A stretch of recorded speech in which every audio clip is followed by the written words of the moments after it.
Hey guys, welcome back to the channel. This is a story about what if Naruto was Captain America in Avengers. Before I start, please support for more amazing content and do consider subscribing to my channel and share this video with your friends. This is written by THISPAGEHASPEENABANDONED 93 and link in the description and support writer.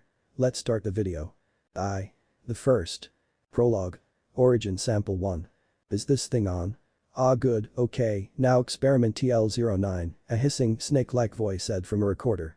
Three people glared at a white-skinned man with purple marks decorating around his eyes and long black hair during the investigation concerning a recently found spiky-haired 20-year-old male. The man's snake-like build, similar to that of the famed Yamada no Orochi, and golden eyes gleaming with madness, stayed equal to the three scrutinizing him. Subject's name. Namikaze Naruto, obviously the younger brother of the Dobe star student Namikaze Minato. Kukuku, also known as the second Jinchuriki to the Kyuubi no Kitsune, taking the place of the Shodai's wife, what's her name, Uzumaki or something, whatever. I have been decreed by a Kukuku acquaintance to create the perfect shinobi to counter the Iwagakure forces that overwhelm us. You'd think we'd stop fighting, but I must believe in the whole, third time's the charm, eh? Kukuku. The elderly man wearing white and red robes with a triangular hat bearing the kanji of fire, narrowed his eyes, enhancing the wrinkles surrounding his face, and felt repulsed when the white-skinned man simply grinned in response. How could he have failed so miserably? Tape 5. I cannot believe the results I am receiving from these tests. Even now, the 19-year-old Jinchuriki brat is changing physically. I estimate him to have the build of perhaps Sensei's sensei when my experiments are over, despite his age and original build. Imagine, all I had to do was tell him I could help him become a better shinobi and boom. The perfect subject. His healing factor is the only bump I can't get through unless yes Kukuku. A voluptuous blonde woman with her hair pulled back in two ponytails had her arms crossed over her jonin flak jacket and her head hid a small purple diamond mark on her forehead. Her golden brown eyes were narrowed in fury and her flawless skin was crinkled around her nose as she gave her teammate a scowl of disgust. How she wished she could just kick him repetitively in the balls and then rip them off, sew them back on, and rip them off again, but knowing that sick bastard, he'd get off on it. Tape 7. 3 pain intolerance tests again a success. He has learned to push the pain away for later, and with his healing factor, he probably won't feel it at all. Might he go mad from the phantom pains later on, possibly only time will tell however. I should go resume the fourth test. The man with white hair falling down to the small of his back crossed his arms as his eyes narrowed, a snarl of anger, making the blood tears on his cheeks that only barely reached the bottom of his face contort along with his facial muscles. His fists were clenched and shaking at his side, itching to whip out a toad technique or two to kick his rival and friend's ass from here to Iowa. Take 10. Kami, he's perfect now. I've done it. I've actually created the perfect shinobi to defend our village. Those Iowa shinobi won't know what hit them. Kukuku. Wait, what are you doing? Hey. Don't touch that. You stupid gaki. I am your creator. Obey me. Fuck you, team. RRRGGH. Guy SHHSHSHSHSHSH. The Hokage clicked a button on the tape and he narrowed his eyes before asking, what do you have to say for yourself, Orochimaru? Kukuku, the Sannin chuckled out, why I think you owe me a thank you, sensei. Sarutobi Hiruzen was a kind cage, but he knew Iwa was preparing for one final shot at kicking Konohagakure no Sato from their spot at the top of the food chain. What his student had done to that boy, to the brother of one of the up-and-coming shinobi and the container of the Kyuubi no Kitsune no less, it was madness. Simply madness.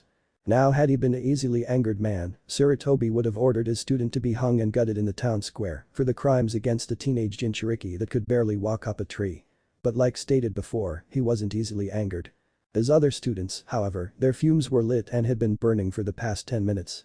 Before he could stop the white-haired man, said Toad Sannin buried his fist into the snake Sannin's stomach. Ibaka. The 40-year-old man shouted, backhanding the chuckling Hebe Sannin hard before the blonde woman wrapped her arms around his and pulled them behind his back. Minato already has to worry about his Uzumaki girl because of the sudden attack on Yuzugakure no Sato and his new genin team. That's not enough though, because you had to go and pull this on his kid brother. What kind of monster are you?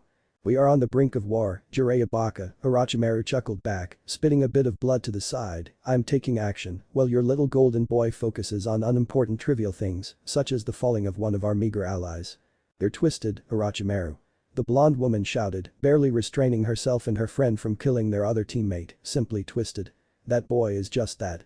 A boy. Kuku not anymore, the Hebe replied with a chuckle, Tsunade you've checked over him yourself. He's perfectly fine, isn't he? 100%. Not to mention he's managed to learn through Kuku experience. Let me go. I'll kill him. I'll kill him. Jiraiya roared before Tsunade pressed a spot on his neck and he went limp instantly. The Hokage called for the Anbu to take the cackling Sannin away while the other was laid on a couch in his office. The busty blonde sighed and pulled her headband off her head before setting it on her sensei's desk, earning a look of confusion from him. She looked at the Hokage with narrowed eyes and said, "This is the last straw, sensei. I warned you he was changing. I didn't want to lose anyone else, but you refused to listen to me. Me. A renowned medical kunoichi. I could barely handle Nawaki's death and it was with yours and this Baka's help that I made it through Dan's. This is the last straw though, sensei. Irachi is gone. Fallen into the lust for power." Sarutobi held his hand up to stop her and lowered it before interlocking his hands. "I understand, Tsunade. I'm sorry I never listened to you. But please stay and help Naruto-kun." "That's just it, sensei," Tsunade whispered as she walked to the window and looked at the Konohagakure hospital with saddened eyes. "He doesn't need help because Orochimaru, no matter how twisted he was right about one thing." "Oh?" The Cage asked, intrigued, "What's that?" "He's now a perfect ninja," Tsunade said with closed eyes, "a super shinobi." "How do you feel, Naruto-kun?"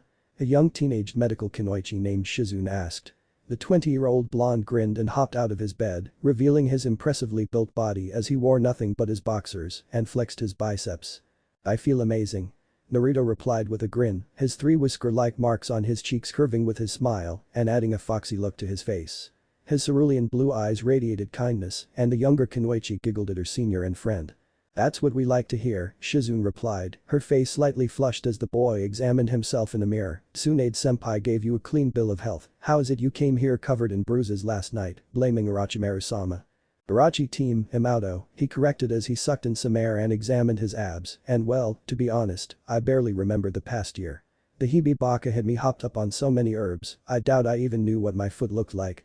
Shizune giggled before writing down that sentence for her report before hugging the clipboard to her chest and smiling as the blonde turned back to her, his now 6 feet 2 inches being a large improvement from his previous 5 feet 6 inches. She went to a closet in the room and pulled out hospital-issued sweats and a wife beater, tossing the articles to the blonde who caught them easily and pulled them on, while she grabbed a pair of temporary sandals for his increased size. "Aw, shit," Naruto suddenly said with a groan, "I'm going to have to buy new clothes, aren't I?" "Language, Naruto-kun, language," Shizune chided with a giggle. Naruto gave her a sheepish smile before sighing and pulling his shirt and sandals on. "I might as well go get those clothes then, he asked, getting another snicker from the black-haired girl and making the man smile in response. Time skip. 12 years later. Yuki no Kuni. "Sasuke-kun, look out," cried a pink-haired girl with long pink hair wearing a red sweater and cloak over a pair of kunoichi-issued shorts with thermal-enhanced sandals on her feet. On her head where a hairband would be was her red hetai with the symbol of Konohagakure no Sato carved into the metal plate. She stood in front of a fairly dressed knockout woman with a kunai held in the standard reverse defensive stance. Her name was Haruno Sakura. A black-haired boy with a duck-ass-styled hairdo and a single purple mark on his left cheek flipped back as a dragon forged from ice slammed into the ground beneath him. He wore a long-sleeved blue shirt with a dark cloak protecting him from the harsh cold, as well as thermal sandals similar to his pink-haired comrade. Around his forehead, keeping the bangs from his eyes, was his own dark blue hetai gleaming in the barely visible sunlight. His name, Uchiha Sasuke. The last loyal Uchiha to Konohagakure no Sato. He groaned as a sudden beam of light reflected off the surface where the dragon had made contact. "Yo. Team." A brash boy with brown hair hollered as he and a white puppy ran up to push the raven-haired boy to the ground, narrowly avoiding another dragon attack, while a brown-haired girl and 3 gray dogs ran towards the caster of the attack, a large man with beady eyes and a singlet outfit with chakra armor on his arms. The boy and girl were siblings, both members of the Inyazuka clan, evident from the red marks on their cheeks, and both wore fur coats that were black and gray, standard-issued pants, and thermal sandals. All they needed to stay warm due to their beast-like adaptive skills. "Get off me, Kiba." Sasuke snarled, shoving the boy off him as they dodged a female wearing a singlet similar to the large man with chakra armor, forming wings for her to speed around as she created a sinister spear of ice. Sasuke ran until he slid suddenly and fell onto his back. He shut his eyes in pain and the woman took advantage. "Time to die, Konohagaki," she cried, chucking the spear at the seemingly helpless boy. The teen grinned before opening his eyes, now a blood rat as opposed to the coal black they were before, and ran through some hand seals. Supreme fireball technique. His voice rang out as he suddenly shot an enormous ball of fire from his mouth. The heat resonating off this attack melted the ice he rested on and he fell down onto a body. Not taking time to be distracted by whatever he fell on, Sasuke growled as his attack managed to melt the woman's attack but failed to do much damage to her. Before he could jump up, an arm lifted up, covered in dark blue Anbu-like armor with a grey skin-tight sleeve underneath it and pulled Sasuke off whatever person he rested on. Sasuke landed on his hands and knees in time to see a man he had only seen in photos back home climb out of the small hole he was once in. The young Uchiha was slack-jawed as a man wearing armor similar to the Nidaime Hokage, only without the fur and a dark navy blue, with a skin-tight grey shirt underneath, rolled his neck and adjusted his helmet on his head. The helmet was the same color as the armor he wore, looking like a simple bowl with 2 holes for eyes and a strap on the left side to attach under his chin. On the forehead of the helmet was a dark grey Konohagakure no Sato symbol. His hands had dark blue and black gloves covering them, and he wore navy blue shinobi slacks, dark knee pads and shin guards attached to the pants and steel-toed boots covering his feet. Around his waist was a dark red-orange belt with several pouches of various sizes scattered around it. On the man's chest was the grey kanji for fire. On his back was a large circular shield, which he instantly reached for and attached to his left arm. He looked down at the stunned Uchiha and offered him his right hand, allowing Sasuke to see his face, part of it anyway. His face needed a shave only because of the blonde shadow growing and on his cheeks were 3 slashes, parallel to either side. His cerulean blue eyes bore into Sasuke's own Sharingan eyes, causing the boy to instantly memorize them. "What's your name, Green?" the man asked, his voice sounding awfully young. Sasuke remained silent for a moment before the man suddenly pushed him away, exclaiming, "Watch out." "Ooh, a new friend to play with," the flying girl said as she glided over the newcomer and Sasuke. She hovered in midair as the blue-clad newcomer narrowed his eyes and slightly jerked his left arm down, loading his hand with 3 kunai. I thought you were a myth," she whispered with wide eyes.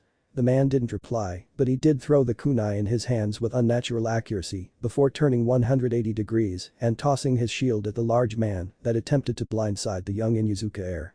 The shield rebounded off the man's nose, causing him to swerve to the right and fall in the water, barely managing to swim back to an iceberg. The flying girl had hit the ground near the larger man, and a third shinobi wearing chakra armor, this one a man with a natural build, looked over the newcomer with wide eyes.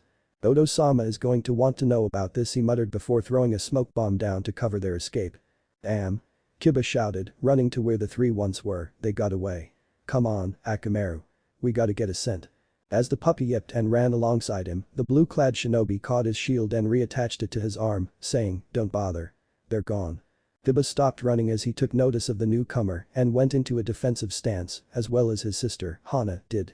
The Inuzuka heiress was brought along to further her knowledge in the human medical field, as well as to help Kiba keep Akamaru calm. "Identify yourself," Hana called, narrowing her eyes. The blue-clad man looked at her, faltering slightly in his confidant stance. "Su-chan," he whispered when another thump in the snow earned his attention, and he turned to face it, his shield up covering himself defensively. His eyes widened as he looked at a man with gravity-defying white hair with a mask on his face, and his hetai branded with the Konohagakure leaf was angled over his left eye. "Taichu?" the man whispered in shock, "Naruto Taichu." Kakashi Naruto replied with equally wide eyes. Sakura and their client, not to mention the film crew also under the Konohagakure no Sato's protection ran up. "Sensei?" Kiba and Sakura chorused before glaring at one another and looking back at the white-haired man. Kakashi held his head and took a half-step back. "Naruto Taichu, why you're alive," he exclaimed with glee before rushing to the man and embracing him in a hug, earning a brotherly hug in return. The two broke off before the 5-second rule could even consider to be in effect. "Kakashi, look at you," Naruto said in awe as he held the white-haired man at arm's length. "You're old. How long have I been gone? 6 years? 7? 12, Taichu," the white-haired Jonin confirmed before worriedly looking at him with his one eye. "Where have you been?" Naruto furrowed his brows before holding his head as he tried to remember. I don't remember anything after." He suddenly fell forward as his vision went black, Kakashi barely managing to catch the super shinobi. Carefully, he eased him to the ground and said, "Hana. Give him a once-over, check his vitals. I'll tell you what's normal or not." "Sensei," Sasuke finally said, stepping forward, is this who I think it is?" "Hi, Sasuke," Kakashi said looking at his student as everyone slightly crowded while still giving Hana room to work, before he looked back at the unconscious armored man. "This is Konohagakure no Taichu, the younger brother of the Yondaime Hokage. 2. Battle for Yuki. Point 1. Origin sample 7. Naruto walked through the village in his usual dark blue shirt and black shinobi shorts. On his left shoulder was the Namikaze Uzumaki swirl that now represented his clan since his brother adopted the Uzumaki swirl as the symbol. He personally would have gone with a star or something, but shrugged it off and accepted it. "And Naruto-sensei?" A brown-haired girl with 2 purple marks on her cheeks asked as the blonde super shinobi walked past. Naruto paused and turned to look back, seeing with the girl a raven-haired boy wearing orange goggles on his head, as well as a white-haired boy, significantly younger than the other two, wearing a mask over the lower half of his face. The girl had a brown baggy shirt and a darker brown skirt on, as well as standard prepubescent sandals. The white-haired boy wore a black shirt with shoulder guards attached to either side with black shinobi pants and a belt. With a smile, the blue-eyed man nodded, "Aheo Rin-chan, Kaka-san, Bito-san. Great day, isn't it? Naruto-sensei. What have you're friggin' huge." "Abito," the raven-haired boy exclaimed, gesturing wildly as he hopped around, examining the man. He wore a black t-shirt, showing that he was off-duty, and white baggy shorts, his relaxation clothes. "Baka," Kakashi muttered, flicking the excited Uchiha over the back of the head, "you shouldn't just assume he's who he is." Before the blonde could correct the white-haired boy, Kakashi raised 2 fingers and explained, "Kai."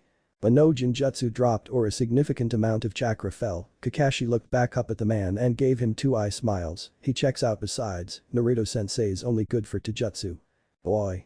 Naruto snapped, embarrassed from the 3 snickering preteens, "I'll have you know I just got promoted to Takujo." The 3 stopped laughing and looked at him for a minute before breaking out in even more laughter. Naruto sighed and rubbed his forehead before snapping his fingers and unsealing his custom shield Ao forged for him at his family shop. The 3 stopped laughing and stared wide-eyed at the gleaming shield in front of them. "See this?" he asked them, getting nods of confusion. "This is my shield. Or rather the shield of the Takujo Konohagakure no Taichu. Now why would I have it sealed in my left arm?" Instantly he was bombarded with question after question from Obito, a wide-eyed Kakashi that stared speechless at the shield in his hand, and a blushing Rin that shifted her gaze from the blonde to the shield and back. Naruto grinned before beginning to answer Obito's questions and resume his walk to his training ground. Sometimes it was good to have a reputation. Time skip. 11.5 years later. "Who is the Konohagakure no Taichu again, Sasuke-kun?" Sakura whispered as she, Kiba, and Sasuke walked behind their sensei, Hana, their client, and the unconscious shinobi lying on a dog sled. Kakashi unsealed from a scroll. The Himeru trio pulled the sled that held the unconscious shinobi to shelter, while Kakashi remained silent, professional, and listened to his star pupil explain who the man was. Konohagakure no Taichu was the brother of the Yondaime Hokage, Sasuke whispered back, unknowingly attracting the attention of their client, and a very curious Inyazuka Hana. "He also trained my parents and Kakashi Oji-sensei. Tai, as my Tausen called him, was as strong as the Gama Sennin Jiraiya and is the Jinchuriki of the Kyuubi no Yoko that was defeated by the Shodai.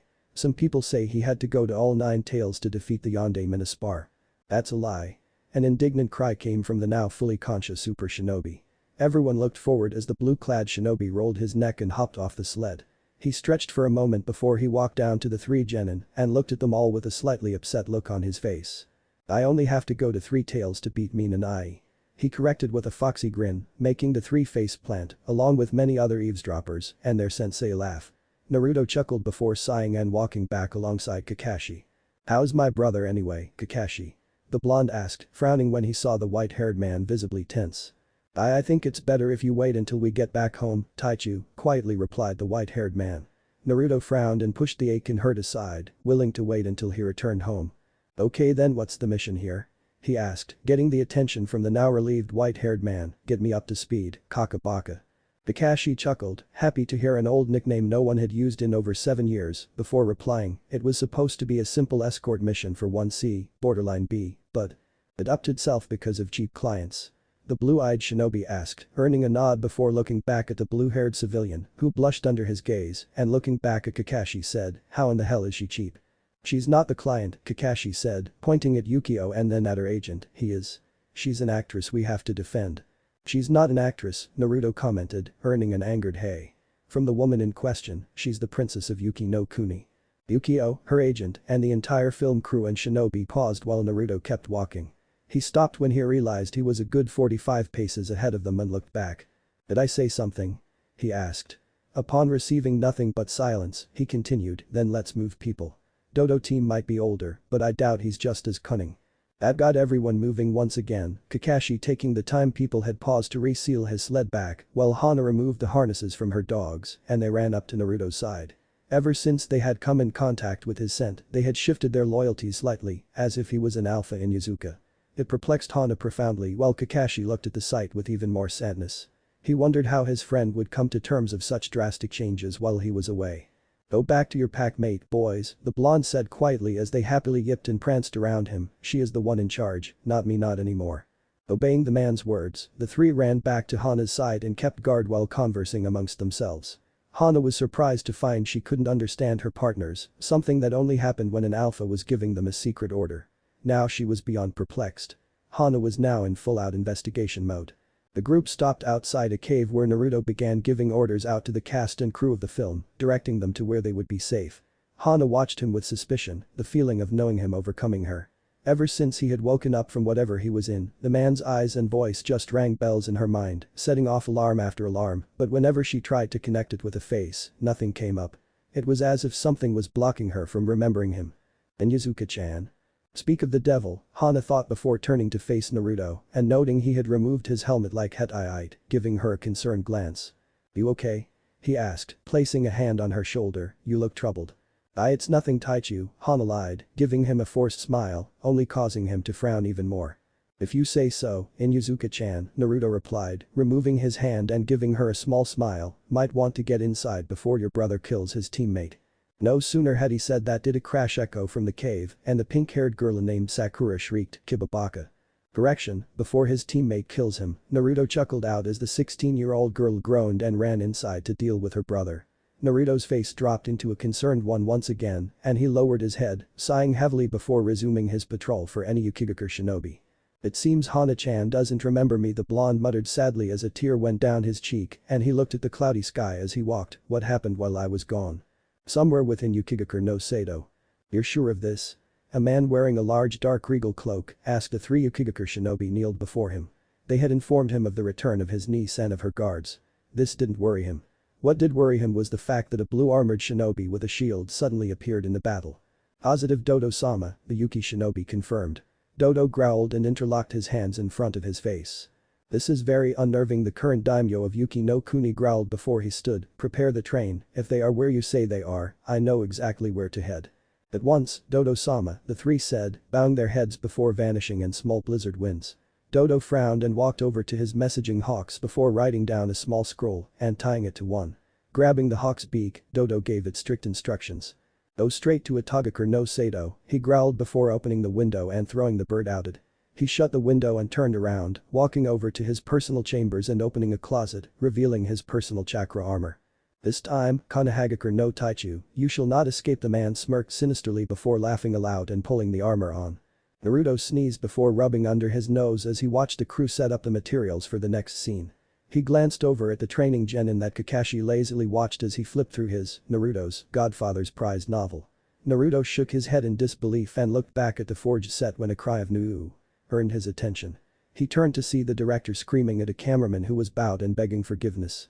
Curious, he walked over and stopped next to the male lead, asking, "What's his problem?" The lead actor, Michi, sighed and ran a hand through his hair. "The cameraman lost all film before the attack on the mountain. So now basically we have to redo everything again." "Ouch," the blonde said, taking his helmet off and running a hand through his hair. "That sucks." "No, it doesn't suck," Michi muttered as he crossed his arms. "It's a complete and utter waste of my time. I may be loyal to the film, but not to an incompetent director that can't make up his mind. I'm done." "What?" Naruto repeated in confusion, looking at the actor, but he was already walking away. "Oh, this is not going to end well." "Nuo?" the director cried after hearing about Michi walking off set towards a nearby village. "Not Yukigakure, now what shall we do for a romance interest? I mean, we can easily write off Sukakuro easily, but we're doomed." "Well, what about him?" Kin, another male lead, asked, gesturing to Naruto. The super shinobi jerked his head back when the director and the writer suddenly appeared in his face. The two began examining him, poking and prodding him as well as muttering to themselves. "Take the helmet off," the writer said, earning a worried look from the shinobi. Noticing his hesitation, the director barked, "Now." "Hi." Naruto complied quickly, removing his helmet and allowing the movie cast and crew to get a good look at him. Yuki donned a small pink tint on her cheeks, and Kin and Hidero grinned widely as the director and writer suddenly released an excited squeal.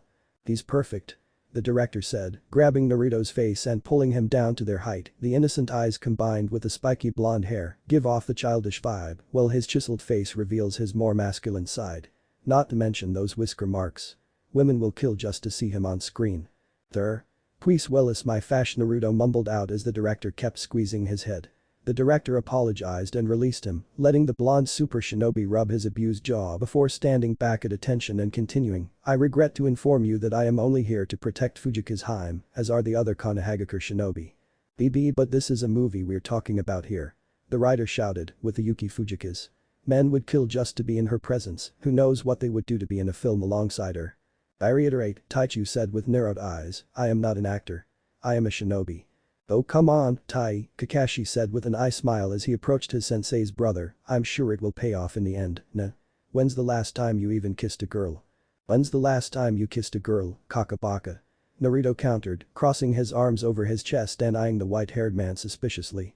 The man remained silent and Naruto smirked, knowing he had him. "Will you do it for me, Taichu-san?" Yuki meekly asked, earning everyone's attention. She smiled softly and put on her best puppy dog eyes of doom before asking, "Please?" Naruto groaned while Kakashi gave his sensei's brother a perverted smirk.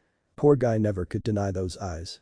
A few days passed, Naruto had begun shooting with the cast and crew, hating a good portion of it, while also spending time with Fujika's Yuki.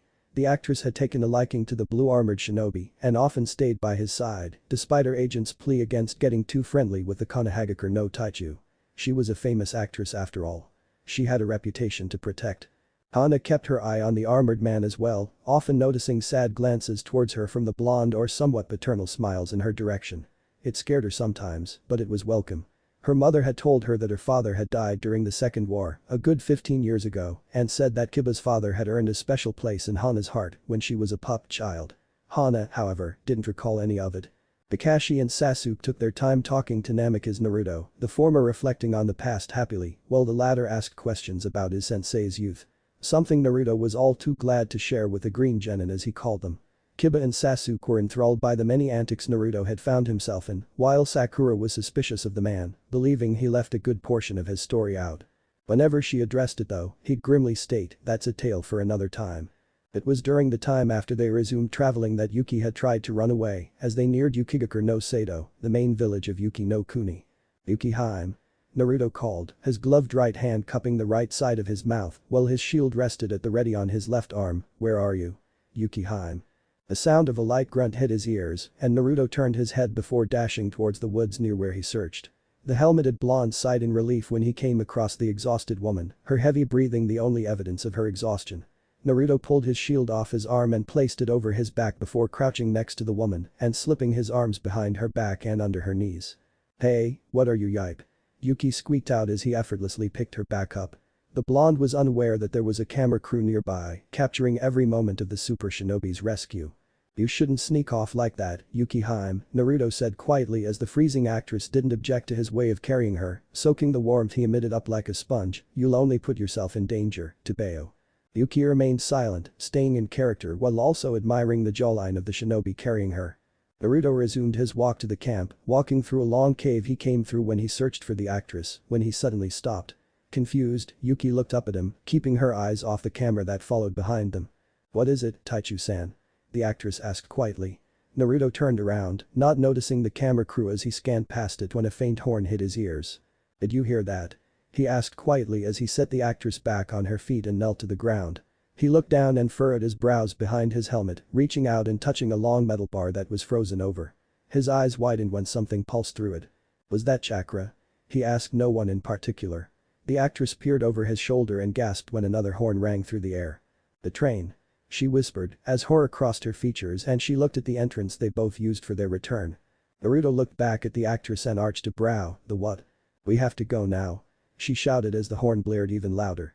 The sound of a machine's hydraulics working hard echoed in the cave and Naruto stood, drawing his shield as he reacted to the strange sound. Yuki quickly grabbed his arm and pulled him with her as she ran towards the exit.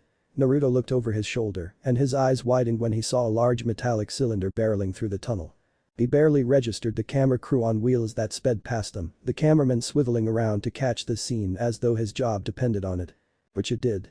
Naruto acted quickly and pulled Yuki back into a bridal carry, pumping his tenant's chakra to his legs as he raced at an unnatural speed. "Hold on," he shouted, moving the girl to wrap her arms around his neck as he ran with his shield now back on his arm. His right arm hooked under her right leg and she tightly, but not tight enough to choke him, held her arms around his neck. "We'll never make it," Yuki cried, the fear in her voice reflecting the look of terror on her face. "The hell we won't." The Konohagakure no Taichu snarled as his thoughts turned inwards. "Come on, Caillou, let's show 'em why we're the best." The growl echoed in his mind and the blue-armored man's pupils slitted as he sped up. His whisker marks became more profound and his nails grew into short sharp claws. Almost there, he thought, as the train blared its horn once again. "I'm sorry for doing this," Yuki cried, slightly distracting him. I'm sorry I acted so cowardly, father." "Called it," Naruto thought smugly before a small smile crossed his face. "I knew it was you, Koyuki. I'm hard to forget the face of the princess you defend, after all." "We'll make it, Koyuki-chan," Naruto whispered soothingly, his words not making it past the sound of the ominous horn echoing in the cave, but his tone reached the Yuki daimyo's daughter's ears all the same, and her fears were slightly brushed aside.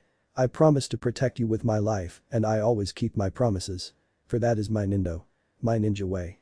He shouted the last part as he kicked himself into overdrive, speeding through the tunnel and past the awaiting camera crew that parked themselves just outside the entrance. "Tell me you got that line," the rider begged the sound man, earning a nod of confirmation from the audio specialist, and the rider squealed in joy. "This will be cinema gold." Naruto skidded to a stop on the tracks and about-faced as the train's headlights became visible. He dropped Koyuki Yuki onto her butt in the snow and put his shield back in place on his back. The blue-armored super shinobi began racing through hand seals before throwing his hands out before him and exclaiming, "Air style. Great breakthrough." Exploding from his outstretched hands were massive winds that collided with the ice wall forming the top of the tunnel's entrance exit. With a grin on his face, Naruto watched as the ice boulders fell and trapped the train in the tunnel. Staying in position to be sure the train wouldn't bust through, Naruto eventually relaxed after staring at the makeshift barrier for about 3 minutes. "That was amazing," the director shouted from his spot next to the cameraman. "Did we get it?" "We got it, sir," the cameraman sighed in relief. "We got all of it, thank Kami." "Naruto sama tai Naruto Taichu." The Konoha shinobi all cried as they approached the blue-armored shinobi. Naruto looked over and gave them a thumbs up before turning to help Koyuki Yuki back to her feet. Thank you, Taichu-san," the actress whispered as he helped her up and lightly dusted her shoulders off. "Anytime, Yuki-chan," the shinobi replied with a smile. Before the celebrations could commence, however, a large explosion from the side of the tunnel reached their ears.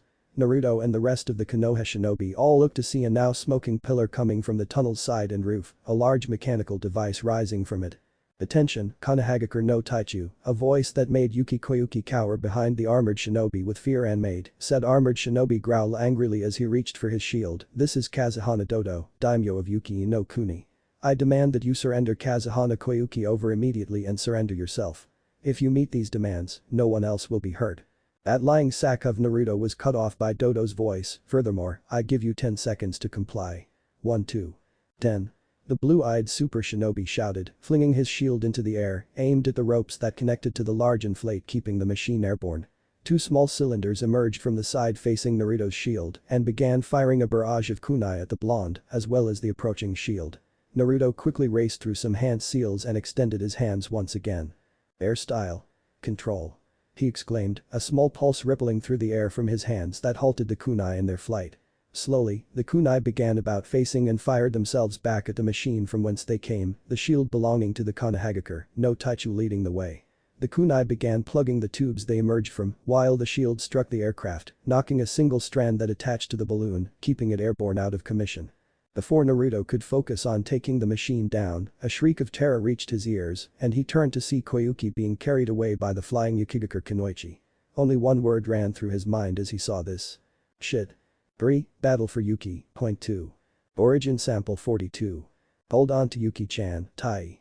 A white-haired young man shouted as he shot down the side of a snow-covered mountain at an alarming rate. He wore a black mask over the lower half of his face, revealing a right chocolate-brown eye and a left scarred red eye with 2 tomos within it. His attire was that of the standard Konohagakure Anbu winter uniform. A black long-sleeved shirt with a scarf wrapped around his neck that fell over the standard grey chest plate, as well as black shinobi slacks and sandals. He rode on the back of his sled, which carried 2 other passengers, as they shot down a mountain while arrows fired after them. "It's gonna be alright, Yuki-chan," Taichu shouted over the whistles of arrows following them. The blonde's armor was covered in burns and melted spots due to the acid and poison-tipped arrows being shot at them. He kept his shield positioned over the young princess of Yuki no Kuni while occasionally looking over his shoulder and deflecting the arrows with his wind manipulation.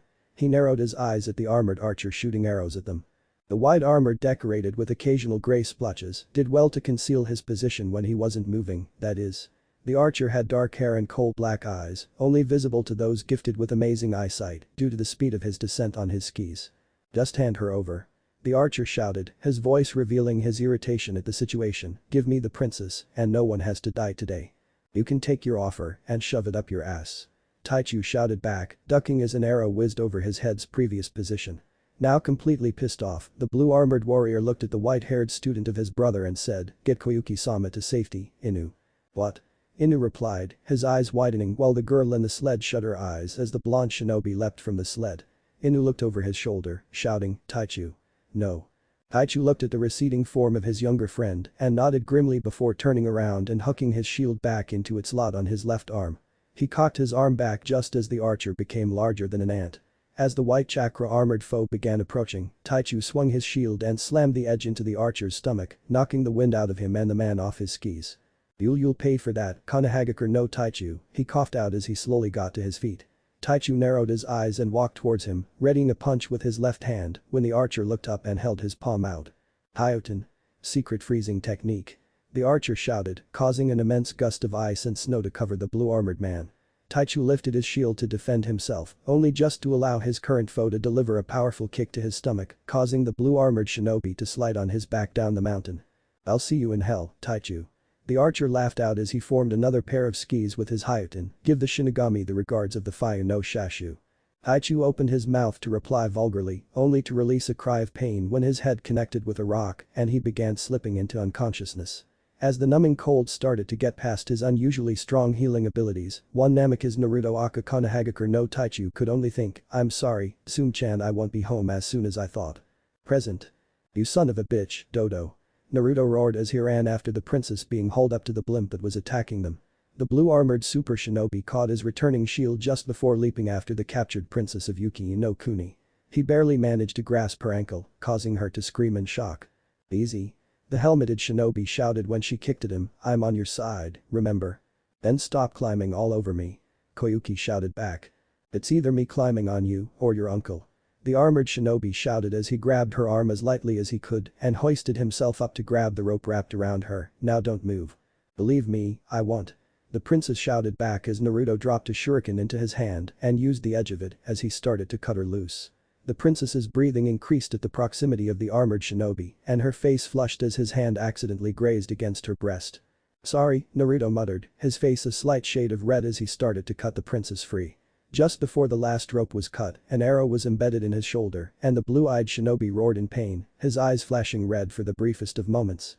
The shock of the pain made him release his hold on the princess and he started to fall before a metallic cable shot out and wrapped around his ankle. "Ugh," the blonde groaned as he was hauled up and onto the aircraft, his wound bleeding profoundly and his healing factor working hard to keep him conscious and to a lesser point, alive. He did see his shield fall from his back to the ground and the small figure that ran towards it. A memory flashed through his mind and tears filled his eyes. Flashback. Origin sample 13,000.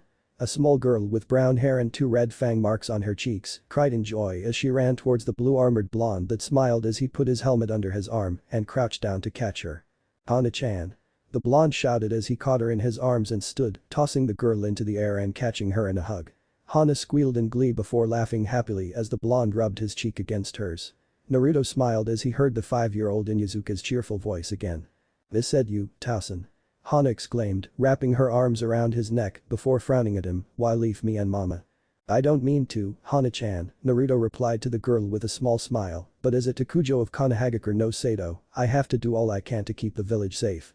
"You always come back though, right?" Hana asked while looking at the slightly saddened blue eyes that belonged to the man she thought of as a second father. Naruto walked further onto the Inyazuka clan grounds and stopped outside Hana's home, setting the girl on her feet and placing his hands on her shoulders. "I'll always try and come back for you, Hana-chan," Naruto whispered with a small smile, "you and your mother are all I have. I'll do anything to come back for you." "That way," the girl replied just as quietly before giving him a hopeful smile, "Can I pay with your shield?" "Of course you can." Naruto replied with a big grin and reached over his back to take his shield off, carefully doing so while removing his hidden weapons pouch hidden on the underside of the shield. "Now, can you hold it?" "House. I super strong." The young Inuzuka heiress cried before struggling to lift the shield and making the blonde laugh. "Looks like you've got a long way to go before you can use my shield," Naruto said with a smile before he took it back and snickered at the pout on her face. Now, let's go eat, Hana-chan." "Present." "Wake up." A male voice cried as a hand slapped across the Konohagakure no Taichu's face. Naruto groaned before looking down at his assaulter, seeing the Yukigakure shinobi that had attacked Kakashi's squad standing before him while he was chained to the wall of what seemed to be a frozen cell. "Ugh," the blonde groaned before a fist embedded itself in his gut and he released a grunt of pain. What the hell? "You haven't aged at all," a familiar voice said to him, making Naruto look up and scowling as the wide-armored archer that had caused him to be frozen stood before him. Only his goggles and helmet that hid his identity were off, allowing Naruto to see who was the Fire no Shashu. "Dodo, why you're the blonde struggled to get out before coughing as the blood clot formed by his healing factor shot out through his mouth, expelling the poison that was along the arrowhead that hit his shoulder. Dodo stepped back as the small bubble of blackish-red liquid landed where his foot once was. "Charming," the armored ruler of Yuki no Kuni deadpanned before looking back up at the blonde glaring holes into his head. "Oh, come now Taichu. We've come full circle. You could at least try and die with dignity. You can bite me." Naruto spat, his eyes narrowed as he struggled against his binds. "These won't hold me here and you won't win." Yes, keep telling yourself that," Dodo said with a slight yawn as he snapped his right fingers. With a smirk, he turned to allow the blonde to see who walked in at the queue. Standing with new royal clothes, Koyuki Kazuhana stared at the floor with defeat written on her features before looking up at the disbelieving face of the Konohagakure no Taichu. What Naruto started, failing to discover any logical reason for this development. "Ah, yes. You cannot fully understand this outcome as you believe in everyone always doing the right thing because you're the will of fire in human form," Dodo chuckled out before sighing and looking at Koyuki. "It seems my niece is the lucky first to disappoint the golden boy of Konohagakure no Sado. Well, let me explain my lovely niece's reason for submitting, which is simple really. She knew that I would win. I always win." "You're nothing but a monster," the blonde growled. "You killed her father, your own brother, for Kami's sake. What humane being would do that? The same humane being that would do business with the man that created you, Taichu." Dodo snapped back, making the blonde's eyes glow red as he struggled against his binds. The Yukigakure shinobi took a defensive stance and Koyuki stepped back with a hand over her mouth as Naruto's features darkened. "Where is he?" Naruto roared. "I demand you tell me. Seeing as you're about to die anyway," Dodo chuckled out, "I'll humor your last requests." Naruto growled in irritation at the man that cost him a good portion of his life while fiddling with the chains over his head. They were loose and he was close to breaking the cuffs. He just had to keep the Fire no Shashu distracted long enough. "He started his own village," Dodo said, snapping the blonde from his thoughts of escape, "in the land of rice paddies, or should I say, the land of sound. He calls it Atogakure no Sado."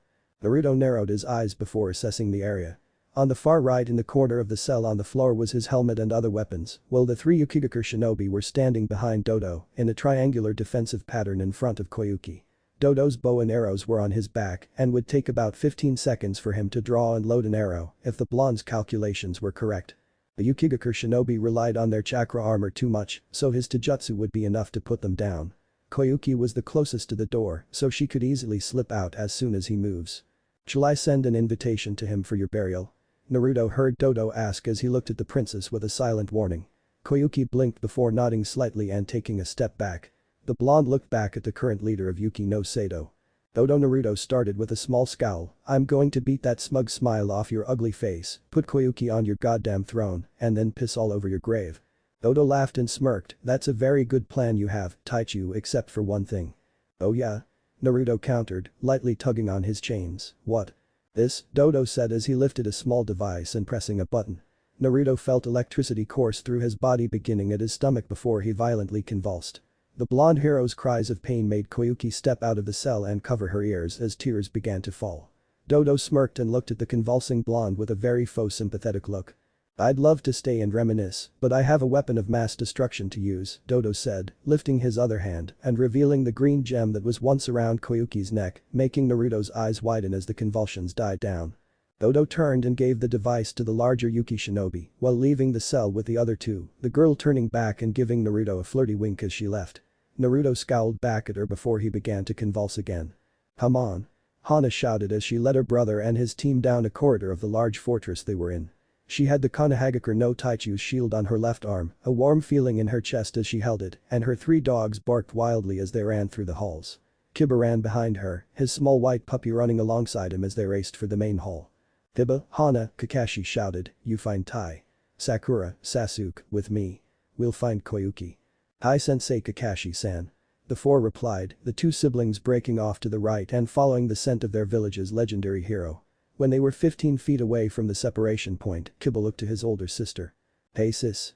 he asked, "why are you wearing his shield like that?" You wouldn't understand, Kiba," Hana replied while asking herself the same question. Something warm came over her whenever she thought of the blonde, and when she picked the shield up, a small memory hit her. A man she called father played with her, pushing her on a swing set, training with her, giving her the Himeru trio, and a voice echoed, "You and your mother are all I have. I'll do anything to stay with you." Why do I think of Taichu-san's voice whenever I think of that? Hana asked herself. She shook the thoughts from her mind and focused on the mission at hand.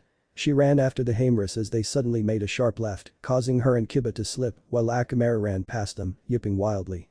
The smell of burning flesh hit the 2 Inyazuka heirs' noses and they pushed chakra into their limbs, speeding their movements by at least 5%. The Inyazuka came to a stop before the doors that were shut, looking worn down and nearly broken. Kiba growled as the scent hit him again and he drove his shoulder into the door, causing it to fall to the ground. The Haemris ran past the downed boy, snarling and barking in a violent manner before darting to the right. Hey. What the oh shit. Get off. Get off. Get Aya. Help me. For the love of Kami. Help me. The Rot-un shinobi cried as Hana and Kiba walked into the cell to see the Haemris mercilessly tearing his chakra armor off and biting into his flesh. Heal. Hana shouted, surprised when the 3 didn't listen. She looked past a vicious dog attack and saw a lightly convulsing Taichu hanging from the wall. She moved past the dogs, wondering why they would so quickly attack the enemy and then ignore her command to stop. "Ha ha ha Hana Chan," Naruto sputtered out as the Inyazuka veterinarian began removing the already loose cuffs from his wrists. "Kiba." Hana barked to her brother, "Get over here and help me get him down." "Right." Kiba replied before kicking the downed man once as he passed, "Oops my bad." Ha hi Haemris. Naruto struggled to bark out, "CCH check." As though someone said steak, the 3 dogs immediately broke the attack and sat back at attention. Hana stopped fiddling with the chains for the moment as she looked with amazement at the control he had over her dogs before she resumed helping her little brother get the man down. As soon as the cuffs were off, Naruto fell forward and his face hit the ground with a thud. Kiba and Hana winced and apologized, "Sorry." I'm okay," Taichu sputtered out as he pushed himself to his feet, "Why your dogs are disobedient less steak." "Damn right," Hana muttered as the 3 hung their head and their wagging tails stopped. She went to the blue-armored shinobi's side before helping him to his feet while also running a small diagnostic technique she knew. "You've got several internal burns, and is that a chakra armor?" she asked noticing the machine on his stomach. Naruto glanced down and scowled before grabbing it with his right hand. "Come on," he growled, his eyes flashing red, "get off." With a roar, he ripped a restrictor from his stomach and panted heavily while falling to his knees. Hana went to his side and checked him again, blinking in surprise as the internal burns began healing at an immense rate while the visual burns began vanishing in steam. She then followed his drifting eyes to the shield on her arm and she blushed slightly before offering him the weapon. Naruto smiled and lightly took the offered weapon, "You've got a long way to go before you can use my shield." Hana froze after he said that while Kiba walked up to Naruto's right as he placed his shield on his left arm. "Here's your helmet, Taichu-sensei," Kiba said with a grin, "those jerks barely scuffed it." "Well, aren't I lucky?" The blonde shot back with a grin nearly as large and making the heiress watching widen her eyes at the similarity between their smiles. Naruto pulled his helmet on and strapped it under his chin before looking back at Hana with a serious face. "Where's Kakashi?" he asked. Hana blinked before looking at the Haemris. "Let us to Kakashi-san," she ordered. The dogs tilted their heads up and took a sniff of the air before one barked and dashed through the cell door. Kiba and Akamaru shot after the running Himeru trio, but before Hana left, she saw Naruto walk over to the nearly dead shinobi that had been torturing him. He knelt next to the man, earning whimpers from him, and whispered something before dislodging his shield from his arm and holding an edge in either hand. "May Kami spare your soul," Naruto quietly said before lifting his shield and driving the edge through the man's neck, severing it and killing the man quickly. Hana gasped and covered her mouth despite being a seasoned chunin, but never had she seen a Konoha shinobi that was so calm during a killing. Naruto stood and shook his shield once, cleaning it of the blood, before he reattached it to his arm. The blonde looked at Hana, back to the body, and back to the wide-eyed veterinarian before speaking and making her jump. Inyazuka dogs, when under control, are never that vicious. However, the Haemris were unsettled by my torture, as are any dog when a human ally is being harmed in the way I was. But I never, Hana sputtered out. Naruto placed his right arm on her shoulder and led her out of the room. They were lost to their instincts, Hana-chan, he whispered in a comforting manner, while pulling her into a one-armed hug as they left the cell. You couldn't have foreseen them doing that. It was out of your hands. Why yeah, Hana muttered while shaking the nerves off. Sorry about that, Taichu-san. It's okay, Taichu replied with a smile. Now, let's go save Koyuki. IV. Homeward bound. Origin Sample 9. Passing Fang. A man cried as he brutally assaulted the Iwagakure shinobi squad that had infiltrated his camp with his clan's signature Taijutsu ninjutsu technique. The squad all were sent to their backs in an effort to avoid the rapidly spinning Konohinin, all for naught as he connected with the dirt, creating a large impact zone that he easily recovered from. He stood at 5'9", making him of average height, but his shoulders were nearly 2.5 feet in width, giving him a brawny build. He had a blue mark over his left eye, marking him as a second Den 1 clansman. His hair was short and a light brown, similar to that of his cousin Rin's, and he had the obviously lacking feral pupils that his clan was known for. This was Inyazuka Kiba, too, recently, ex-boyfriend to the Inyazuka matriarch, Inyazuka Tsume. "Bet down Kiba." A familiar voice cried to the man, making the Chunin drop to the ground as his commander tossed his shield at the Iwanin, flipping rapidly through hand seals. The shield easily sliced through the man's extended hand, interrupting his attempt at a possibly dangerous assault on the back of the partnerless Inyazuka, and removed the 4 fingers from their place on his hand. Kiba shot back to his feet, his brown eyes glinting with annoyance, before looking at the Iwa shinobi, cradling his fingerless hand with a scream of pain. With an irritated growl, Kiba pulled a kunai out and sliced the man's throat. It had been only a week since his partner's death, the reasons behind the large brown dog's demise being unknown and leading the top vet in the area to believe Kiba had purposely killed his partner, and the brash Chunin was finding himself at a loss as to how to adjust to his partner-less status. "Fucking bastard nearly got me," Kiba snarled with an audible hint of disappointment in himself. Naruto sighed, walking to his shield and pulling it from the ground before facing his teammate and friend. "Kiba, you need to calm down," the blonde Namikaze said with authority. When the man snarled at him, Naruto narrowed his blue eyes at the man and continued, "Don't give me that look, Kiba. You know I'm on your side. Someone framed you and killed Akami. I'm leaning towards Oro team, but you know how absurd I can be when it comes to that fucker." Despite his anger, Kiba let out a small laugh and smiled at his best friend. The Inyazuka slugged the blonde in the shoulder. "Thanks dope." The two stood in a comfortable silence before Kiba broke it once again. "She hates me." "Who? Tsume-chan." "Nah, she loves you just as much as you love her," Naruto dismissed with a wave of his hand, "told me so herself." "What do you think of her?" Kiba asked, getting wide eyes from the blonde. "Dude. So the clan council shot down your courting or whatever, it's not like you're not gonna propose again." Naruto scoffed at the Inyazuka as he shook his head. "You're acting like you're gonna die." "You're avoiding the question. You see her as mate material then," Kiba said, smirking at the blonde. Naruto's face turned red from embarrassment and he lightly slugged the man in the arm. "You just shut up, dog breath," the blonde grumbled before grinning. "So I like her. So what? She's my friend and I'm fine with that. She's happy with you, I'm happy for you both. You both are my best friends. Hell, Min and and Kushina ni are both like strangers compared to how close I am to you both. Just promise me something, bro," Kiba said once again, putting Naruto on edge. No one ever asked him to make promises unless something bad was going to happen or if they thought something bad was going to happen. And with how the third war was starting, this was one thing he started to despise with a passion. "Where are they, Kiba?" he asked, spinning around in a defensive stance.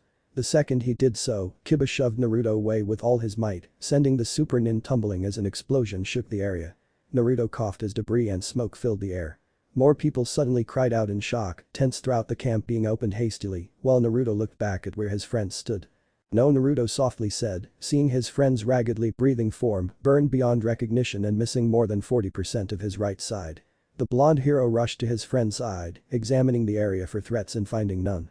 Nothing except the corpse. "That Kiba. Sneaky bastards put explosive tags on under their armor. I heard the tags before you," Kiba gasped out. Naruto knelt at his side, grabbing the hand the disgraced Inyazuka offered him. It's gonna be okay, Kiba," Naruto whispered, still trying to remain calm. "I'm positive. I know it's gonna hurt, but medic. Medic. Save the drama, dope," Kiba chuckled out before gasping again. Naruto looked down at Kiba. Don't do this to me," the blonde pleaded. "Don't talk. You gotta get back to Hana-chan and Tsume-chan, save your energy." Hana-chan needs you as her stepfather. Soon-chan needs you as a lover, bro, you gotta brag to me, remember? And not gonna make it. I need you two to promise me to make her happy. Make Soon-chan and Hana-chan happy. Kiba's words were backed by the pleading eyes of a dying man. Naruto's own eyes were brimming with tears, but he refused to cry and get teased by the manlier Inyazuka. Shut up, Kiba, it's gonna be fine. Naruto exclaimed before looking back at the tents. Medic. I got a man down. Medic. Where the fuck is everyone? He promised me. Kiba growled before coughing up blood. Oh, on your words. Shut if it'll shut you up, Naruto joked with a small smile, his best friend grinning back. I promise. And I never go back on my word. See, cause it's your ninja way, Kiba chuckled out before gasping. Fuck, I tell Tsun-chan I. You tell her yourself, Kiba, Naruto grumbled as the Inyazuka broke into a fit of coughs before looking around. Medic. Where's that fucking medic? When the medic finally came, along with the superior officer that was his brother Sensei Jiraiya, they found the young super shinobi hugging the corpse of his longtime friend and teammate, apologizing for something over and over again. It took them a good hour to separate the man from his deceased friend. The next day, Namikaze Naruto took a squad and hunted down the Iwa camp in the area. Only one survivor remained, and he said one thing that made the land of stone fear the Namikaze even more. Naruto used a new technique that day, one that was only in the beginning of use, but it was effective, and it helped in giving the Taichu of Konoha a new title, one that drove fear into the shinobi that were put against him. Rasengan no Taichu. Present. You cannot defeat me, Taichu. I am Kazuhana Dodo. The Fire no Shashu, and soon, the ruler of the world. Dodo exclaimed as he stood behind a large device, shoving the crystal into it with a maniacal grin on his face. Naruto growled and ran towards him, holding his shield in front of him, while Kakashi fought off the only remaining Yuki-nin with Kiba's help, while Hana healed Sasuke and Sakura. You're gonna eat those words, Dodo, Naruto growled, lifting his right hand across from his hidden left. As he ran, no one could see the way he was circling his right hand over his lightly clawed left one. Dodo smirked and cackled while Koyuki watched from behind her maddened uncle as her hero ran toward certain doom. Fool. Dodo exclaimed, lifting his prize bow and drawing back an arrow. Your courage is overwhelming, but it's outsized by your sheer stupidity. Naruto merely growled even more, but once his technique finished forming, the blonde grabbed his shield with his right hand and threw it at the podium, causing Dodo to jump and misfire. The shield continued to soar, circling and driving into Dodo's back, sending the man down towards the leaping blonde. Taichu narrowed his eyes and brought his left hand back, thrusting it forward only when Dodo was a blink away. Eat this. Rasengan. The sphere of chakra drove into Dodo's armor, chipping away rapidly at the thick metal. When the technique hit flesh, Dodo's eyes bulged from their sockets and a gasp of pain left his mouth. The only remaining Yuki shinobi, who had surrendered, gaped at the sheer power being sent through his leader, while the Konoha nins and Koyuki merely marveled at the rainbow-like colors being reflected by the technique through the large lighting mirrors. Dodo's stomach had been drilled completely through, and Naruto pulled his left arm from the corpse, sending the body flying with a strong dropkick as the blonde Takebetsu Jonin began falling back to the ground. He collided with a loud smack, the snow flying into the air just before it melted along with the rest of the immediate area. Hana's dogs rushed to the falling nin's aid, along with a good portion of the squad. Kakashi chuckled as he finished tying up the Yuki-nin, before walking over to an awed Koyuki. Squatting at her side, the man said with an eye smile, he's a hell of a guy, isn't he, Koyuki-sama? Hi, Haddock-san, Koyuki agreed with a blush and a few tears in her eyes as she watched a holographic recording of herself as a young girl. With a blush on her face, the daimyo-to-be looked at the silver-haired nin, now reading his prize porn with glee, and asked, Haddock-san. Is he single? Time skip 1 week later. Ah ha ha ha. Konohagakure no Sato, just how I left it. Naruto exclaimed with a grin as they walked up to the gates of their home. The party of 5, plus the 4 canine companions, was thanked by the village of Yukigakure no Sato as Koyuki became the residing daimyo. In front of the thousands attending, she also gave Naruto a very thankful kiss and dropped a hint that he would be welcome to join her for a personal massage. Confused by her offer, Naruto politely declined and the rest of the squad, save for Kakashi, gaped at his dense reply.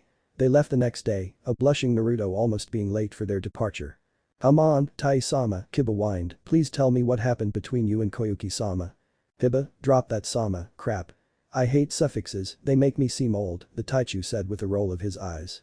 His shield was on his back and his helmet was resting on the head of said boy, trying to get details of his adventures. Ana giggled, you sound like our Kasen. She says the same thing. Naruto grinned before recalling the discussion he and Kakashi had. Over the years he had been MIA, Orochimaru went rogue, and no one, save for Jiraiya, had seen him since. Only 3 years after his MIA status, Danzo's route sided with Uchiha Fugaku and several other conspirators against Konohagakure no Sado. They first killed Kushina and her unborn child, followed by executing Sasuke's parents, Rin and Obito, before Minato managed to cut down the rebelling Uchiha with the aid of his own Anbu. Danzo and a few root managed to escape and fled to Omegakure and haven't been seen or heard from since. Fugaku managed to kill Minato with a self-sacrificing technique. The blonde warrior had cussed up a storm when Kakashi finished, fighting the tears back as he almost destroyed the hull of the boat that they had rented. Naruto needed to have words with the surviving Uchiha, as well as the Hokage, before he hunted the Warhawk down. Leave Taichu-sensei alone, Kiba, Kakashi lazily drawled out, he's got enough on his mind as it is. The 2 Chunin guards almost always seen at the gate, Izumo and Katetsu, greeted Kakashi, the Inyazuka, Sasuke, and Sakura warmly, and a small joke about Kakashi's tardiness. When Naruto stepped up, they froze and gaped. Naruto took his helmet from Kiba's head and placed it on his own, making the 2 Chunin lose the feeling in their jaws as they slammed through the wood desk of the checkpoint. Kakashi had to fight back laughter at the Chunin's astonished faces. Akibetsu Jonin, Namikaze Naruto, returning from a A-rank mission, he said with a small smile before turning around and facing the trees, is that you, Yuga-chan? You've certainly managed to accomplish your goal, haven't you? In a blur, a once concealed Anbu with a cat mask reappeared with her arms around the man's side, hugging him tightly. Kakashi smiled at the scene, while Hana and Team 7 stared in shock, their faces reflecting Izumo's and Katetsu's. Naruto laughed, his baritone laughter echoing through the village and making several people pause in whatever they were doing, including one certain clan head during a council meeting. Several moments earlier, Inyazuka Tsume was tired of listening to Haruno Sakuya shriek at the Sandaime about writing up a marriage proposal for Inyazuka Uchiha Sasuke. The boy was a rarity, having been born of the purest of Uchiha and Inyazuka blood, and he was a popular little runt with the girls, if Tsume had observed whenever Kiba and Sasuke would bicker. The 2 were close enough to be brothers, and Tsume had a good idea as to why. Like his deceased father, Kiba often came off as loud and often had a grin that would make you wonder if he wasn't planning anything. Sasuke, however, had inherited the Uchiha superiority ever since the Civil War and the Uchiha massacre that followed a few years after, where Sasuke's older cousin on his father's side had killed Sasuke's aunt. Kiba also tended to act like Obito, a trait that was no doubt passed on by the young heir's father, and Sasuke must have subconsciously wanted to be near another that radiated utter warmth and kindness. Tsume smiled sadly as she began reminiscing over her her real mate lover's last days in Konoha. They had spent several hours in bed the night before his last mission. She felt her heart clench when she remembered him promising that he'd come back without a single scratch. Abaka Tsume chuckled with a sad smile. She saved her tears for when she was at her home, safe from losing her prideful stance as the toughest bitch in Konoha, bitch not being a degrading term to a Inyazuka unless said in an unfavorable manner. Then she heard it, the laughter that had echoed in her dreams each night, the warm sound similar to a child's, except sounding deeper and much more mature. It had made her stand instantly just as Kuromaru, her faithful companion and the head of the Inyazuka dog clans, leapt over the table and charged the double doors. He skid to a stop and growled when 2 Anbu stopped him. Inyazuka Dono, a civilian sneered, please have some sort of control your pet while we're discussing important matters. Shut up. Kuromaru barked, shocking many in the room. The head of the dogs hardly ever spoke, and if he did, it would only be in a tone of boredom or that of a tired warrior merely trying to sleep. Kuromaru then turned back and slowly approached the door, pawing at it while whining, a common sound that further shocked the council. Come on, open the door. Kuro? Tsume asked as she stood, the sound of her lover's laughter still echoing in her ear, what's up? The council all leaned forward, curious at the canine's actions, only to be shocked once again when the Anbu Taurus suddenly appeared in the room with a large poof of smoke. Urgently he approached the Sandaime and whispered in his ear, something even the Inyazuka within the room had trouble hearing. The Sandaime's eyes went wide and he stood abruptly pointing at the 2 Anbu in front of the double doors, you 2, move. Sandaime-sama. A councilman asked, only to be met with a cold shoulder as the old man let a grin cross over his face while walking around the council and leaving, where are you going? We have to discuss what will happen to Sasuke-sama. This meeting is adjourned, Saratobi said with a smile, I have a hero to welcome home. Tsume-san, you may wish to join me. But that cryptic offer, the Sandaime Hokage left the council chambers, followed instantly by said council. Tsume leading the group as Kuromaru ran ahead with a renewed sense of the following word has been trademarked, youth. But Naruto. Naruto-senpai. Yugao exclaimed with a smile as she cast her mask aside, you're back. You're alive. Naruto chuckled and scratched his head, yeah, I guess you could say I am man you look great, Yugao-chan. If it weren't for the fact I can recognize your chakra signature, I would have mistaken you for a guardian angel. Aw, senpai. Yuigao giggled like a schoolgirl as she lightly blushed and stepped back. The sounds of snickering made her blush further and snap her head back to the trees. With an angered glare, she looked back at the grinning Naruto with a sweet smile. Pardon me, senpai. I have a few insubordinates to deal with. A wave of despair crossed over the trees behind Team 7 and the genin all turned curiously, failing to find the source. Kakashi, well aware of his former Anbu brethren's fate, waved in sympathy, while Hana merely found herself struggling to understand why she disliked seeing one of her friends act so strangely around the infamous hero. Naruto shook his head at his sister-in-law's favorite student's antics before sensing an approaching chakra signature. Blinking in confusion, the blue-armored shinobi barely managed to turn in time to catch the now leaping Kuromaru, who exclaimed with a bark, "You son of a bitch." The dog and Naruto rolled back over each other, allowing Naruto to maneuver his feet into the pooch's gut and kick him off. He barely managed to get to his knees when the dog attacked, passing Fang. Naruto used his shield to defend himself, successfully managing to deflect the canine's attack, only to find a fist implanting in his gut. Stumbling backwards, Naruto looked up with a smile to see an enraged Inyazuka matriarch growling down at him. "Hey Tsumheim," he coughed out, "I'm back. B. Family that stays together." Origin Sample 12. He raised his shield to deflect the onslaught of shuriken flying at him and quickly dropped into a roll to avoid the flying drill-like attack that was aimed at his head. Naruto stopped on his knees and held his shield behind his head, making an oncoming blade clang against it loudly. The helmeted blonde narrowed his eyes as he shoved the blade away, pushing himself to his feet with a smirk. "So, Nichin, you're helping Tsu-chan, huh?" Naruto asked as he faced the retreated Uzumaki smirking at him. "You sound like you expected it, out Yudo," Kushina teased as she attempted a sideswipe with her Yuzu no Ishi. Naruto easily blocked the attack with his shield and threw his left leg out to break the Uzumaki's stance. Kushina jumped back before the blonde's foot could connect and tossed Rikunai at the blonde.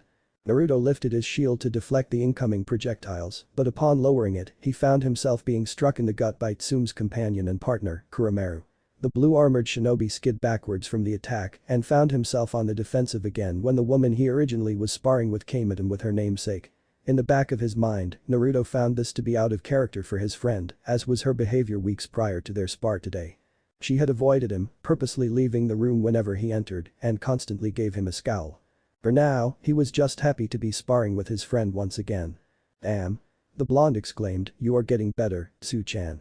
Tsume didn't reply, keeping her narrowed brown orbs on the smiling blonde in front of her. Though it had been months since Kiba's death, part of Tsume felt that it was Naruto's fault. He was the damn Konohagakure no Taichu.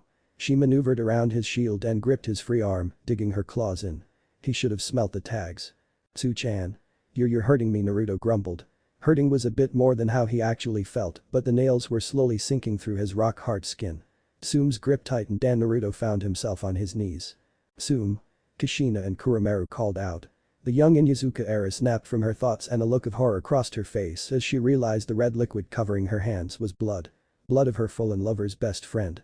The blood of her best friend. "Tsu-chan, please let go of my arm," Naruto asked as he looked at her. The feral woman's mouth opened, but no words came out. Her grip slackened and Naruto's arm fell free. 10 holes, all dark red, glared back at the Inyazuka as she stepped back.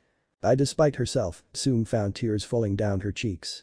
She stepped back once more, only to be stopped by a light grip on her left arm. Tsume felt herself being pulled into a hug. "Tsu-chan, I'm sorry," Naruto whispered as he hugged her, "I'm sorry I wasn't fast enough." Tsume broke down crying in her friend's arms, the pain and anger finally getting to her, and the guilt of being so cross. Kuromaru was at his companion's side, letting her know he was there.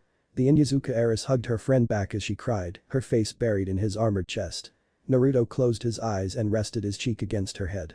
"Tsu-chan, let's go check on Hana-chan, huh?" he quietly suggested when Tsume's sobs became less hysteric. The blonde gave her a smile and released her. The Inyazuka gave a teary smile back and the three left the training ground. A silent aura of forgiveness radiating from them as they headed back towards the Inyazuka compound. Unseen by either of the two, Uzumaki Kushina allowed a smile to come over her face. Step 1 of operation. Sister-in-law, complete now to get step 2 in effect, Kushina thought before vanishing in a swirl of water. Present. Naruto rolled backwards to avoid a chakra-enhanced axe kick. He prepared to throw his shield out of habit but was forced to instead leap up as another Tsuuga came at him via Kuromaru. He quickly brought the shield in front of him to defend against an aerial slash. "You bastard." Tsume snarled, her body following her slash through with a heel dropkick that was parried by the Taichu's shield. Hey, mean and I took offense to that years ago, and I still do. Naruto shot back with a growl as he used his right leg to kick the Inyazuka matriarch in her side. Tsume braced herself for the kick, but was not prepared for the push that followed it. The wild-haired woman found herself falling to the ground at an impressive speed and would have been seriously injured if she didn't use the Kawarimi a second before impact. You son of a, do you know how long it's been? Kuromaru asked as he charged the landing armored shinobi. Naruto lifted his free arm as Kuromaru leapt at him with an open jaw. The ninkin bit down on the armored shinobi, making Naruto cry out in pain. Damn it, Kuro. Naruto snarled as he gripped the top of Kuromaru's muzzle, attempting to force the dog to let go of his arm. His hand's grip over the dog's mouth was tightening, and bit by bit he pushed the ninkin off of his arm. Before the one-eyed dog could regain his hold, Naruto forced him to shut his mouth and tossed him into the wood. Tsuuga. Tsume announced as she ran at the blonde with her clan's signature jutsu. The large drilling force spun rapidly as it raced towards the armored shinobi. Naruto barely moved out of the way and found himself on the run from his lover's attack. As he ran, Naruto took notice of the large crowd watching him fight for his survival, of either his life or his manhood, and a twitch appeared in the Taichu's eye. On his next pass by the crowd, Naruto shouted, "Oh no, don't anyone try and stop Tsuhaime from killing me. I'm just fine, by the way." His words seemed to snap the Hokage from his gaze, and he looked to the unmasked Anbu. Yuga-chan, please do me a favor and have your squad help the Taichu. Yugao's face turned into a grin, and she looked at a tree. "You heard Hokage-sama. Restrain the matriarch of the Inyazuka clan." 3 Anbu dropped from the tree, and from the millisecond hesitance to jumping in the fray, Yugao knew this was a much better punishment than what she could ever dish out for laughing at her when she interacted with her sensei's brother-in-law. The small group of 3 exchanged a look between themselves before they jumped into the chase. One of them, being an Inyazuka, countered the technique with the proper prodding of his sheathed ninja too. This resulted in Tsume's attack slowly halting before she skid along the dirt ground on her side, before growling at the one that stopped her. Naruto, on the other hand, stopped dead in his tracks, doubling over to catch his breath. Insane his stamina and endurance may be, but no amount of either would ever be enough to escape a woman's wrath. There's truth to the wise saying of hell hath no fury like a woman scorn. The helmeted blonde pushed himself upright and quickly turned his body to the left to avoid another tackle attempt from Kuromaru. His impressive arms wrapped around the canine's middle in a tight bear hug, and with a quick squeeze, the dog was blissfully unconscious. Damn, he's heavier than the last time I sparred against him, the Taichu mused to himself. He looked up when the sounds of ferocious growling got his attention and sighed at the sight of 3 Anbu, pinning a raging Tsume. Placing his shield on his back, the armored shinobi moved Kuromaru to rest under his arm and walked towards Tsume, who locked her glare on him the second he started his approach. Naruto carefully set the unconscious partner of the Inyazuka matriarch down before he removed his helmet and crouched down in front of Tsume, a wry grin on his face. "Always one to follow your emotions, aren't you, Tsuhaime?" "Don't call me that." Tsume growled, "You lost your right to call me that a long time ago." Naruto's grin fell and his face steeled before he nodded, "As you wish, Tsume-sama. I apologize for speaking out of turn to the matriarch of the Inyazuka clan. Your ninkin will awaken in an hour, as is the norm." That said, the blonde stood and walked away from the shocked matriarch. She hadn't expected him to call her anything other than his pet name for her. The fact that he dropped it without much struggle made a pang of hurt go through the clan head's heart.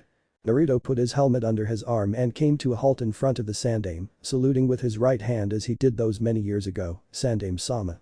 Takubetsu Jonin, Namikaze Naruto reporting for debriefing concerning the A-class mission of ensuring the protection of one Kazuhana Koyuki.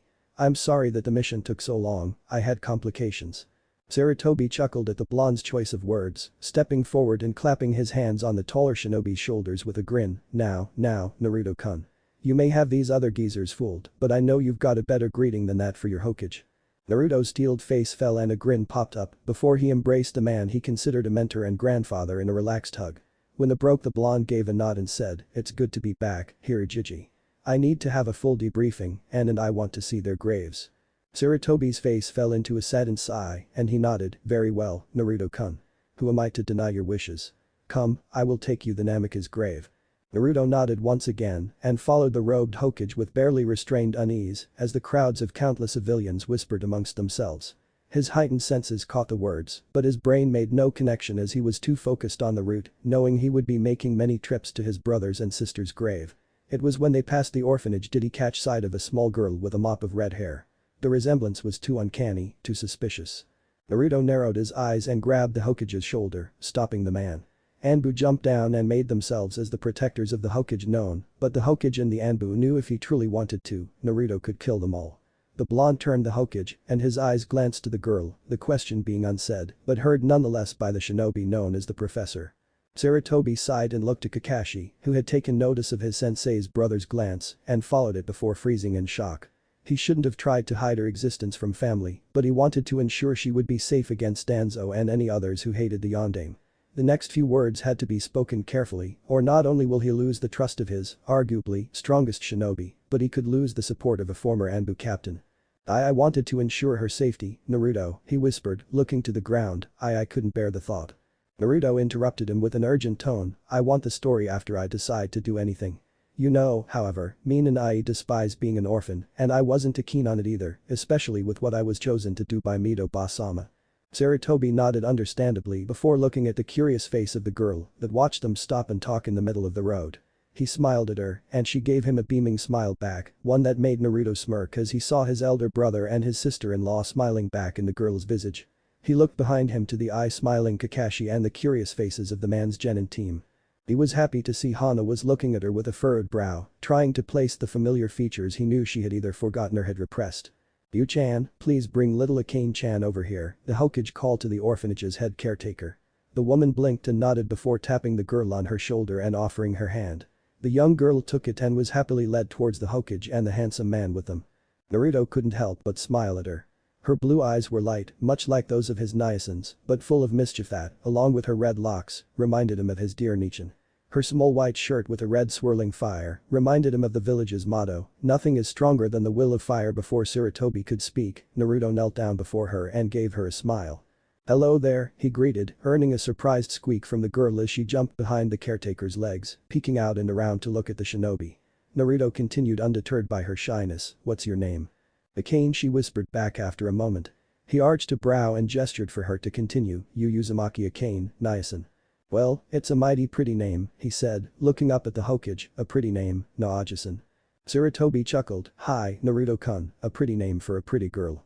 "Wow, didn't know you liked that sort of thing," Jiji Naruto joked and was swatted over the head by the Hokage, making him pout to the girl who was giggling, "Moo, everyone's so mean to me, Akane-chan, how old are you?"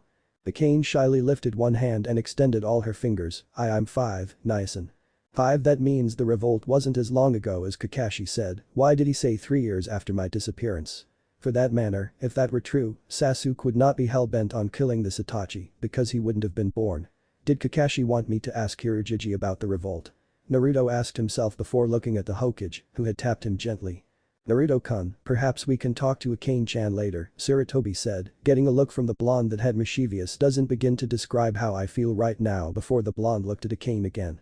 "Nah, I think I'd like to talk to her," Naruto said aloud with a grin, "find out her favorite foods, colors, toys." Kakashi, recognizing where the blonde was going with his game, chuckled and asked, "And why would you want to know those things, Tai?" Naruto gave the man a questionable look, "How else am I gonna know what to get her? I can't be a very good guardian if I don't know her, right?" The word guardian made the little girl step out from behind the caretaker's legs and looked with wide eyes at the blonde kneeling before her. Quietly, she asked, "Hey, are you gonna adopt me, Nyasan?"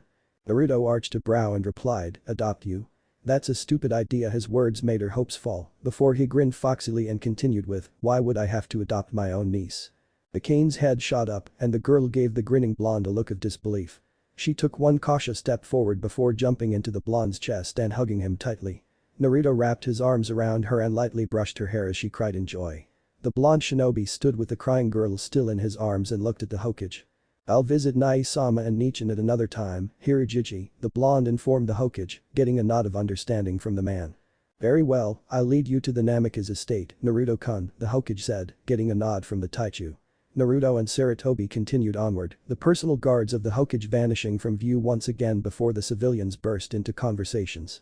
Namikaze estate. Blonde hair, is it the Yondaime reborn? Fool. That was the Yondaime's brother. The Yondaime had a brother? Who cares, he's just as hot. Right. Anyway, didn't you read the history books? Wait, that was the Konohagakure no Taichu?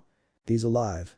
As chaos erupted in the streets, Kakashi chuckled amongst himself and turned to his students, "Well, it seems we're going to be preparing for a festival. Sasuke, I want you, Kiba and Sakura to return home and unpack."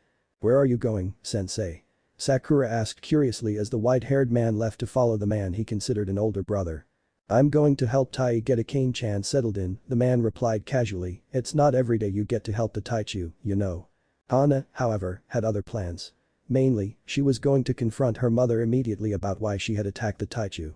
And why the blonde man looked so much like Kiba. And why the hell did he know so much about her, Hana's past. Hasan. Hana called to the matriarch as she walked towards their compound. The matriarch looked up and sighed as she rubbed her head. This wasn't going to be easy to explain. What do you think, Akane-chan? Naruto asked the girl quietly as he carried her into the Namikaze estate, big enough for us. Akane giggled and nodded her head, already coming out of the shell she had been in minutes before. Her cheeks were lightly stained red and her eyes were bloodshot from crying out of joy. She was hugging the blonde around the neck, quietly observing the entrance to the home. The first thing that had gotten her attention was a picture of three people, one being the one that held her in his arms now, but the two were sort of strangers. She lightly tugged on Naruto's shirt to get his attention, before pointing at the picture, Naruoji, who are they? Naruto looked at the picture, and a sad smile came over his face. It was the photo of Minato, Kushina, and himself just before they went off to fight in the Third War for the first time. Kushina was hugging both brothers around their necks, while Minato had a closer stance to the Uzumaki. Naruto was holding two fingers up behind the woman's head. He remembered the smack he got for that. Naruoji. Akane's voice made Naruto return from his trip down memory lane before he grabbed the picture and showed it to her. Akane-chan, in this picture are the strongest shinobi of Konoha, he said a bit smugly, before continuing, myself, the Konohagakure no Taichu. Uzumaki Kushina, the woman, was known as the Akai Chishio no Hinaburo. She had a mean temper and was ferociously strong when it was triggered. Next to her is my brother, Namikaze Minato, the Yondaime Hokage and the Konoha no Kairoi Senko. Akane, those two are your parents. Akane's eyes widened and she reached out to put her hand on the photograph's frame, tears coming from the corners of her eyes. Naruto smiled at her and set the photo down to properly hug the child currently overwhelmed by happiness. He was going to enjoy the peace while it lasted because he had a gut feeling that something was going to happen and it was going to happen soon. Bye. Fractures. Origin Sample 21. The doors to the Hokage's office were kicked open and Namikaze Minato was sure that if he looked up, he would see one of two things. Either his pissed-off girlfriend or his bored and irritated brother. Personally, he was hoping for the former. Nai-sama. Naruto sang out as he entered the office, making the Yondaime groan loudly and smack his head on the desk, I want a mission. Naruto, you just got back from one in Kumo, Minato sighed out as he rubbed his forehead, and he sent me the damages. First of all, Isama is just as at fault as I am when it comes to the broken wall in his office, Naruto said with an extended finger, before pointing with said finger at his brother, and secondly, that mission was 3 months ago. Minato blinked and rubbed his eyes, no, you returned yesterday morning. From a spar with Obito and Kakashi, Naruto finished with a roll of his eyes, you wanted me to assess them and see if they were ready for Anbu, which I gave the go-ahead for, but you declined, preferring that they had received a bit more missions of a higher caliber. The Yondaime frowned and cupped his chin, oh yeah I did say that yesterday, didn't I? Yes you did, Naruto agreed with a nod as he crossed his arms, so give him a mission. You'd think one like the Konohagakure no Taichu would at least give his elder brother some respect, Minato growled out as he glared at the smirking blonde standing across from him, why not go find Jiraiya-sensei? Naruto snorted, and get chased by women after I find him, thanks, but I'll leave that to you, Nai-sama. Minato's eye ticked, you and Kushi-chan will never let me live that down. The price of being well known and very fast, dear brother o' mine, replied the Taichu with a smirk before he fell on his knees, come on, Nai-sama. Give me a mission, I'm going nuts in here oh, I know, why don't I find out what the Root are up to? Please. It's so fun pissing Danzo team off. Hell no. Minato snapped back, making Naruto pout. The elder brother sat and recomposed himself before sternly talking to the blonde, the last time I had you spy on Danzo, I nearly lost 3 Anbu squads trying to restrain that thing. Naruto frowned and gave his brother a pointed look as he stood, that thing is just as alive as you or I, Nai-sama. Danzo had no right torturing it and trying to understand what it was without your consent. Minato crossed his arms and leaned back, suppose you're right. That thing whatever it is now loose because of your interference, and I had to scrap the entire uproot mission. I stand by my decision, Nai-sama, Naruto replied before muttering under his breath, though I should probably track it down, so I'm sure it doesn't hurt anyone. What was that? Minato asked his brother, who only smiled dumbly. The Yondaime eyed his brother before sighing and interlacing his fingers, fine. You want a mission, the Kazukiage has requested one of our top sealers go and investigate the Ichibi pot to see how the seal is holding up. The growl in the back of Naruto's mind made the blonde roll his eyes before he spoke. Fuzzball says that the Ichibi's proper name is Shukaku. Minato frowned. How long has he been talking to you? Is Mito Basama's seal weakening? The scowl crossed his brother's face, and the younger blonde pressed a fist onto the desk before he spoke. The seal is fine. Part of the reason for that mission was to learn more about my status. Like I said about that thing, Kurama is a living entity. You cannot trust Kitsune, Minato pointed out with a frown, they're tricksters. You cannot trust Jinchuriki, Naruto snapped back at his brother before walking to the door. He stopped and looked over his shoulder at the wincing Yondaime, they're unstable. I'll see to the pot. See ya in a few weeks, Nai-sama. Naruto left and slammed the door behind him, making Minato groan and pinch the bridge of his nose. He stopped and looked at a picture on his desk with a frown. On it was a red-deeded woman standing behind younger Naruto and Minato before they went to use Ueshigakure no Sato to transfer the Kyuubi into the younger brother. Naruto had his normal beaming smile, whereas Minato had a smaller one gracing his face, both of them being no older than 3. Mito had a small smile much like Minato's, but the mischief glistening in her eyes was much like his younger brother's. Damn it, Boss-sama, Minato thought as he put his head in his hands, you said he'd be cut off from the fox, why didn't you ever clarify over it being good or bad? We might not be at each other's throats if I knew what you really thought. Present. Could you please repeat yourself, Naruto-kun? Sarutobi asked with a frown, you want me to do what? I want you to release all of Nai-sama's and Nichin's belongings to me, and I want Akane-chan's legal name changed to Namikaze, Naruto pointed out with a frown on his face. I have nothing against Nichin's clan name, but Akane has no need to be protected, now that I'm back. The other villages aren't aware of your return yet, the Sandaime pointed out, and your brother's instructions strictly say to keep hold of his scrolls concerning the Hirshin, because he doesn't want anyone to. I'd never say I was going to try and replicate it, Naruto grumbled with crossed arms, I tried that years ago and got nowhere fast. The Hirshin's notes need to be destroyed if we want to ensure no one is to ever use it. You intend to destroy the very jutsu that won us the war? Sarutobi sputtered out in disbelief, are you mad? Naruto scowled and started ticking off fingers, first of all, hell no. I'm perfectly sane. Secondly, Nai-sama made that jutsu out of years of studying and researching Fuinjutsu with Iro Sennin. I'm certain, no, positive that even if I could get my head around 1/1000th of the formula, I'd never figure it out in less than 10 years. No one else will ever get it. And finally, what am I, chopped liver? Garabi would have trampled the 7th squad without me, and Isama would have crushed Nai-sama if Kushi-Nichin wasn't there. So save that war-winning technique crap to one of the kiddies at the academy. Naruto finished listing his reasons and crossed his arms, did I miss anything or do you want to keep trying to keep me and Akane-chan from our family scrolls? I could, if I so wanted, just take them, Kami no Shinobi.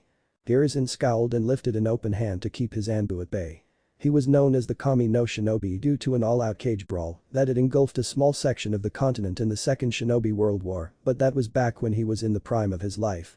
Standing before him could be the next Kami no Shinobi, if he so wanted to be called that, and the fact that the man before him had a good 40 years on him only made the prod feel worse. The Sandaime lowered his hand and sighed heavily before looking at the blonde, you do realize the hell this will bring forward in a council meeting. As would the hell concerning a Hyuga's Taijutsu secrets being released, Naruto countered with a smirk as Sarutobi hung his head, I know this village's dirty secrets old man, why do you think I was in charge of Anbu during Nai-sama's reign?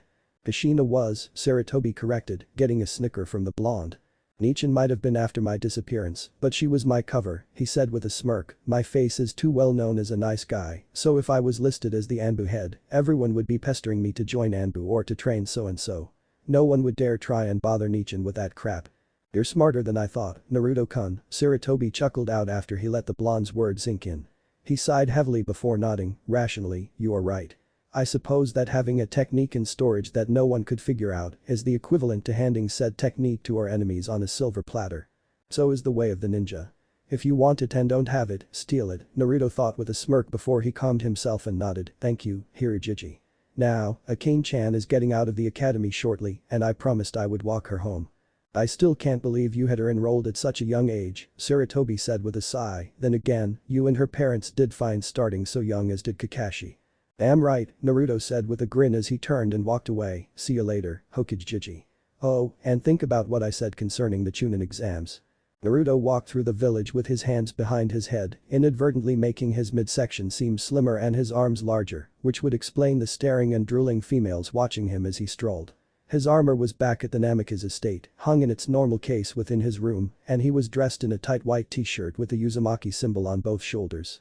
He wore the normal shinobi slacks, but had forgotten the normal tape that most used. "Hi-sama." Naruto turned to find the owner of the voice that called him and smiled at the approaching Pinket, lowering his arms and nodding as she approached. "Hey Sakura-chan," he greeted with a smile, making the girl blush at the title from an older man. "You seem in a hurry, what's wrong?"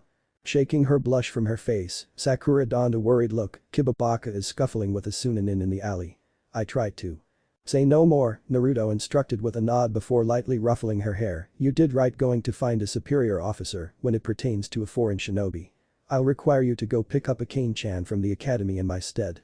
"That's why they're fighting though," Sakura interrupted with a frown, freezing the blonde in his place. Apparently, Akane-chan had run into the Sunanin when she was trying to go home. He had threatened her and Kiba, and I stumbled upon the scene. Kiba Kawarimi-ed with her and head-butted the shinobi. "Which alley?" Naruto growled out, frightening the genin into silence.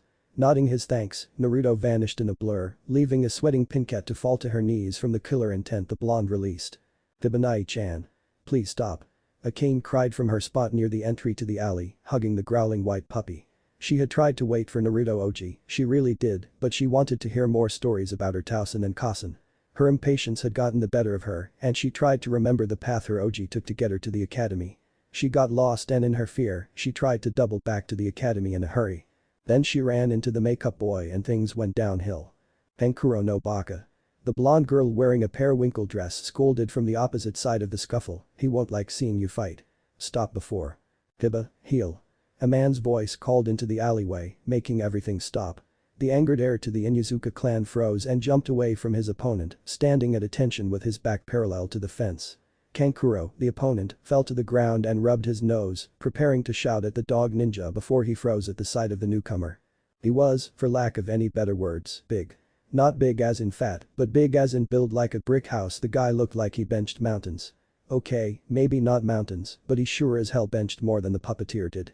Kankuro looked back to his sister for help, only to feel his jaw drop at the hearts in her eyes. "What the hell is going on here?" the man demanded quietly. Before either of the boys could speak, the young girl turned around and ran to the blonde crying, "Naruto Oji." Kankuro paled. That guy was her uncle.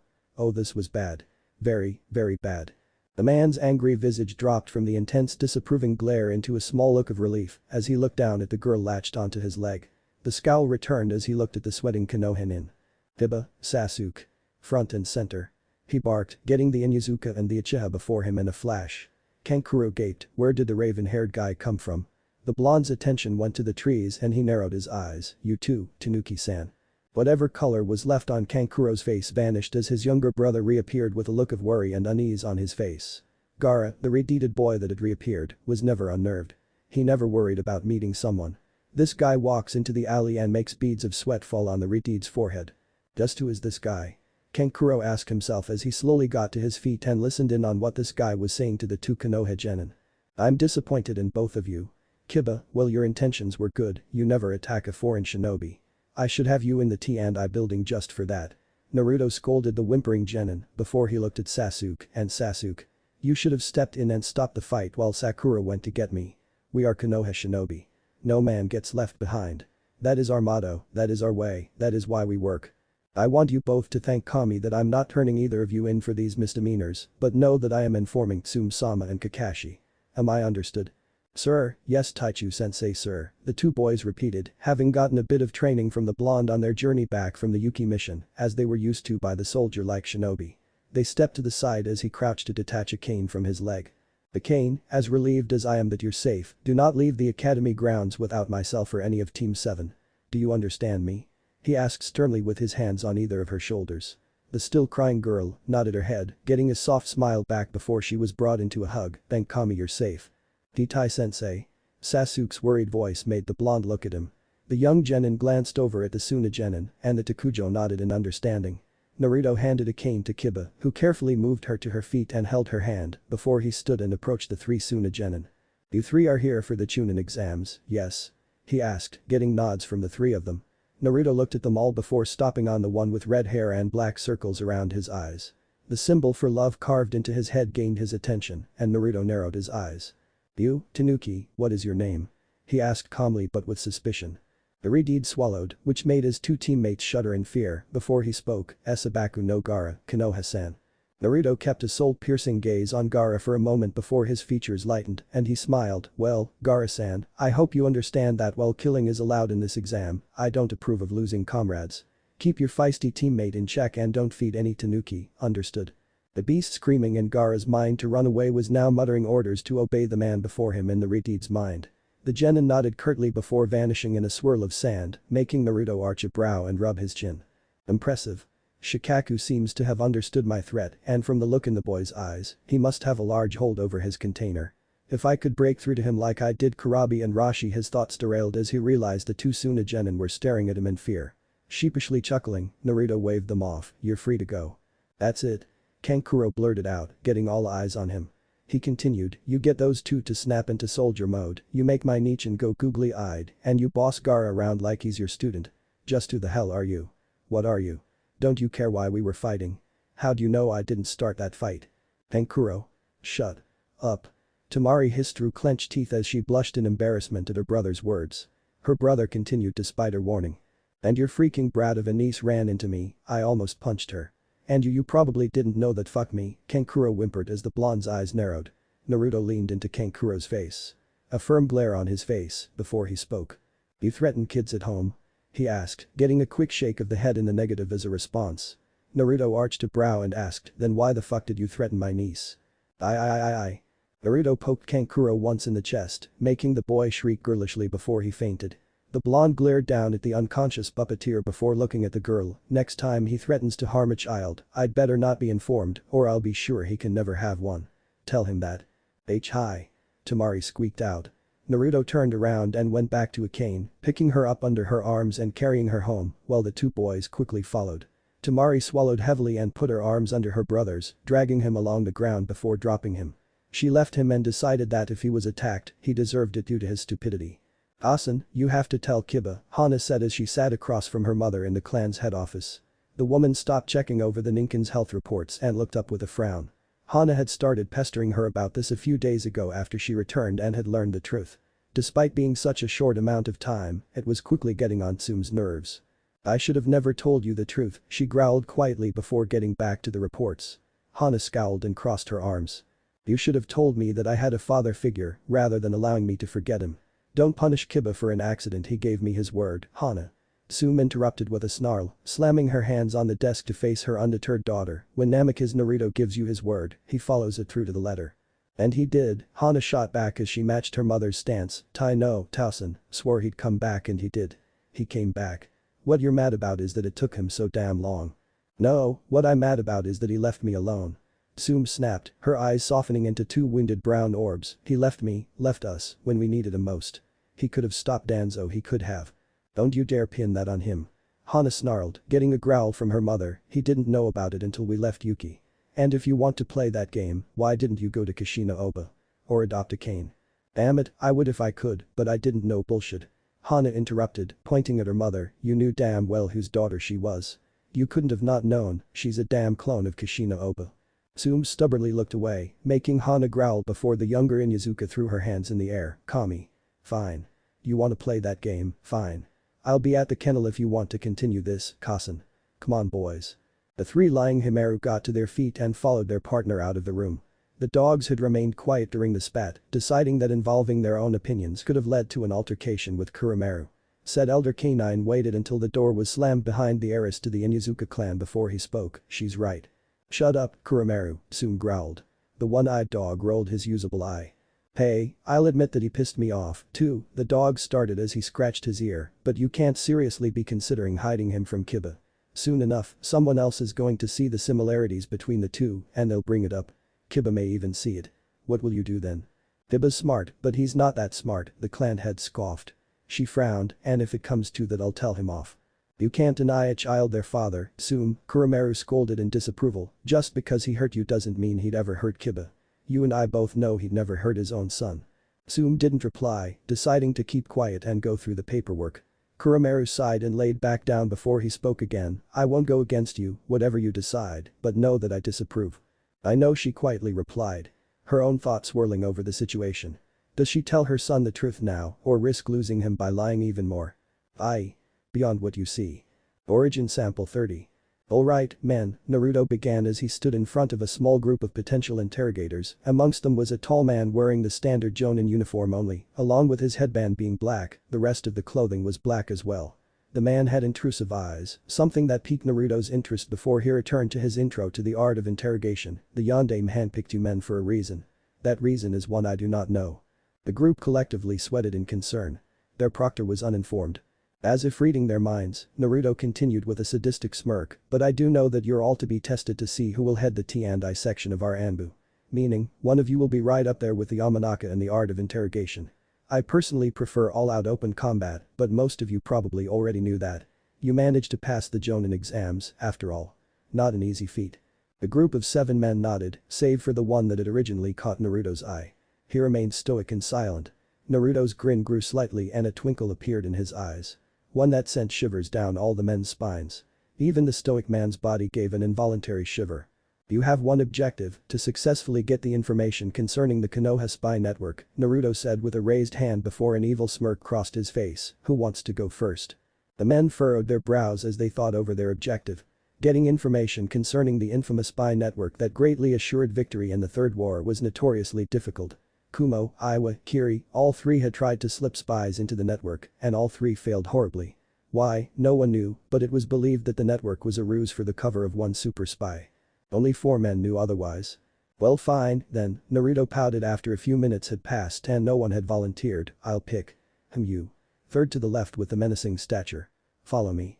When it came time for the last one to be chosen, the stoic man nodded curtly before following the blonde. Naruto smirked as they entered the small room, shutting the door behind the one being challenged first. He waited patiently for the outburst, timing the Jonin with calculating eyes. The first 3 burst in confusion, the next 2 assumed it was a spar and tried to attack him, and the last one simply walked back out, claiming it was a waste of time and troublesome. Shame, he really wanted an R in the T&I department. This is all a ruse, the man spoke with a deep voice, but realization in his eyes as he looked at the blonde super shinobi. Naruto smirked and clapped his hand slowly. You know the answer, Naruto started, but what is the question? The question is obviously what is the purpose of the network, the man replied with a grunt, making Naruto's smile widen. The network is notorious for being a ruse, but it's also openly known that the only 4 to know the truth about the network. The Sandaime, Jiraiya-sama, Yondaime-sama, and you. You're our tester and your objective gave the true purpose away. Exactly, Naruto explained with a nod, you managed to see beyond the beyond, or as my brother puts it, underneath the underneath in hindsight, I should have used clones to lead you each into a room at once, fairly timing each of you before I came out. But your waiting game also made some sweat out and come to rash decisions, the man pointed out, the thuds were hard to miss, and seeing that there were 2 of them, I can assume that the 2 idiots tried to interrogate you. Depends on what you consider the definition of the word interrogate is, Naruto pointed out before stretching, man, Nai-sama should have done this himself. I knew I should have made the test harder. What's done is done, though I guess. State your name, T&I. Morino Ibiki, the now known Ibiki replied. Naruto nodded and patted the man on the shoulder. Alright, Ibiki, follow me. Your first mission briefing with the Yondaime as the head of T&I starts in 5 minutes, the blonde shinobi said with authority. Present. So they decided to go through with it, eh? Naruto asked Kakashi as the masked shinobi appeared next to him at the Konoha Park. The 2 were seated on a bench and watched Akane play with other academy students, the young girl laughing as she played tag with Saratobi Konohamaru, the grandson of the Sandaime, and his 2 friends Yuden and Mogi. His trademark orange book put away due to the disapproving glare from his sensei's brother, Kakashi nodded as he lounged back in the chair, wanna join me in the Jonin waiting lounge? Haruka's got the kids under his watch. You mean no kid? Naruto asked with an arched brow. Getting a nod from his brother's white-haired student, Naruto stood with a stretch. I don't see why not, better tell Akane-chan we'll be going though. She can throw quite the tantrum when I don't tell her something. Kushina-sensei at her best, eh? Kakashi asked with a smile, chuckling fondly at a memory, whereas the blonde shuddered at his own. Yeesh, I hope not, Naruto grumbled before he approached the girl hiding behind a slide. Kakashi watched as the blonde uncle surprised the girl by picking her up from behind. Akane released a little squeal of surprise before Naruto put her down and told her where he was going and that he'd send a Kage Bunshin to pick her up after school. Although sad that her uncle couldn't take her, the girl nodded and gave him one more hug before running off to play with her friends. Alright, it's done, Naruto said as he approached his brother's student, wrapping an arm over Kakashi's shoulder. Now how many books did you say Iro-senin released? I need to be sure of the amount he released so I know how many punches I owe him. Uhi Kurenai was normally a patient woman. Her students were all relatively well behaved and she had a budding relationship with a fellow jonin, Saratobi Asuma, the younger son of the Sandaime Hokage. She accepted most other jonin despite her quirks and was notably best friends with one Mitarashi Anko. The one jonin she could never see eye to eye with was the lazy, perverted one-eyed Hada Kakashi. Why the man got under her skin, she hadn't a clue, but ever since her first induction as a jonin a few months ago, her observations of the man had yet to show her why he was respected. Sure, she had seen him in action on missions, understanding why he was seen as a shinobi, but as a person, he seemed to lack respect for others. "Yo, Kurenai, you okay?" Asuma asked as they sat in the jonin lounge, his feet propped up on the small table in the center of the U-shaped couch. Another few jonin from foreign nations spilled in, two notably being from Iwa and Kumo respectively. The two shinobi took note of their host village's jonin and their allies taking the couch and vacated the room. Kurenai looked back at her somewhat boyfriend and nodded, "Yeah, sorry.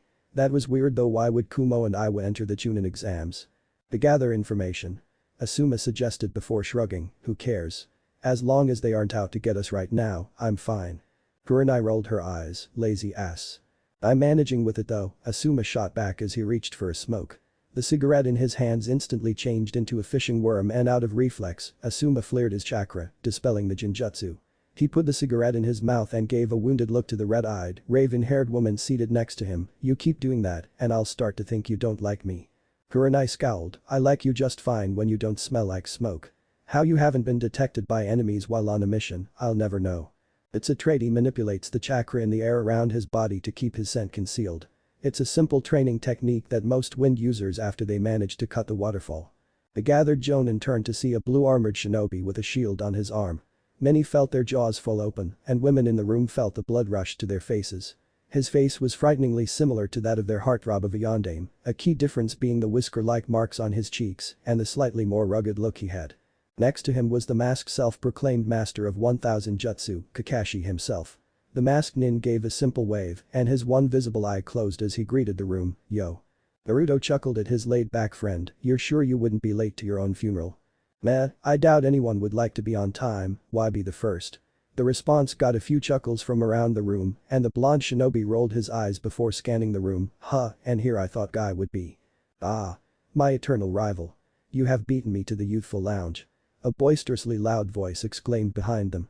Naruto nodded as Kakashi sighed sadly. "Yup, there he is." Naruto murmured to himself before turning to face Guy, "Hey Guy. How's it going being a sensei?" Guy's face became one of shock and he leaned back with a look of horror on his face, "Egad. An unyouthful spirit is haunting my eternal rival." Naruto's happy smile fell into a scowl and a tick appeared above his right eye, "Ungrateful bastard, be the only one to greet him and he calls me a ghost. I must inform the Hokage." Guy exclaimed before dashing off. Naruto's shield-bearing arm pulled back and his eyes narrowed, his teeth grit, his body tensed, but before he could throw the defensive weapon, Kakashi pulled the blonde shinobi into a dual underarm headlock. "Just let him go, Tai-sensei." Kakashi grunted out as Naruto's body struggled to follow through with his plan, "Let the Sandaime talk to him. Just let it go and come on." "That ungrateful, why I oughta," Naruto grumbled as Kakashi slowly began to pull him into the room. The room's occupiers were quiet as Kakashi shoved the taller and stronger blonde to the couch before taking a seat for himself and pulling his book out. It was quickly put away before a kunai could pierce it, making Kurenai blink. Her attention went to the glowering shinobi that resembled the yondaime. "Don't read Iro-sennin smut in my presence," Naruto growled, putting the shield on his arm in his lap and pulling a polishing rag out from his side pocket, "Bad enough that you read that crap in public." Kakashi's eye saddened as he looked towards his friend in a hurt fashion, "Give it a chance, Tai-sensei, you never know, you might get inspired by it. And if you dropped your book once in a while, you'd get laid," Naruto pointed out with his rag-wielding hand. This sent Kakashi into a depressed state as he sunk to the floor and hugged his knees to his chest. Naruto rolled his eyes and resumed scrubbing the shield before looking up at the two nearest sets of eyes staring at him, "What? Never seen a guy clean his favorite weapon before." Why Yondaime-sama?" Asuma asked, his eyes wide. Naruto arched a brow. "You must be Asuma, Hirijiji told me about you," the blonde noted, smirking, "Sorry, I'm not Nai-sama." "Nai-sama?" The crowd repeated under their breath. Naruto glanced at them before looking back at Asuma and finally glancing down to Kakashi. "Did everyone and their grandmother forget me, or is this a secluded case?" Naruto asked with a frown. Kakashi sheepishly chuckled and stood from his state of depression. "Well, after you vanished and the root rebelled with Minato-sensei's death and all his nervous explanation was understood by the remaining Namikas." So basically everyone forgot about the Rasengan no Taichu. Naruto grumbled as he sat back with crossed arms, figures. Save a village from a civil war, you're remembered for eternity, hold off the freaking enemy Jinchuriki, and you're nothing. I knew I should have fought Nai-sama for the seat. I didn't forget you, Tai-sensei, if that helps, Kakashi offered. Naruto smiled thankfully at the man before resuming his cleaning. Mentally, he and Kakashi were counting down. 6 5 4 3 2 and now. Namikaze Naruto. A good portion of the older shinobi exclaimed while others started whispering in confusion. Before he knew it, Naruto was swarmed by several jonin who were asking furiously where he had been. Not one for crowded spaces, Naruto narrowed his eyes and growled. The crowd dispersed and dragged the still confused few out of the room with them upon realizing he was irritated at them. Naruto huffed and smirked, serves 'em right, trying to gang up on me. Impatient bastards. I'm sorry, but you're claiming to be the Konohagakure no Taichu, right? Kurenai asked curiously. He glanced at her, and she fought the urge to blush when his curious blue eyes locked on her. Not claiming to be, I am the Konohagakure no Taichu, he replied with a small smile before looking back to his shield. On a mission a few years back, I got knocked unconscious and frozen. Due to my skill, I was kept alive and preserved by a layer of chakra surrounding my body. Kakashi and his team found me and a few days later, ta-da. I'm home. I like my version better, Kakashi muttered, getting a smirk from the blonde. In your version I'm in a blind rage and am only calmed by the beauty of Koyuki Haim. Something that is a complete farce, Naruto chuckled out, making the white-haired man frown. I still like it better. That answers the who and how, but care telling me why you're here? Asuma asked once he snapped from his stupor, shakily lighting a cigarette. Naruto nodded and threw a thumb Kakashi's way. He asked me to come. Simple as that, the blonde shrugged before lifting his shield up to examine it. I should stop by the dragon's pit, I need a better cleaner. So anyone know who the proctor is? Kakashi asked the other two as his sensei's brother was too involved in cleaning his shield. Asuma and Kurenai looked to their fellow jonin and nodded.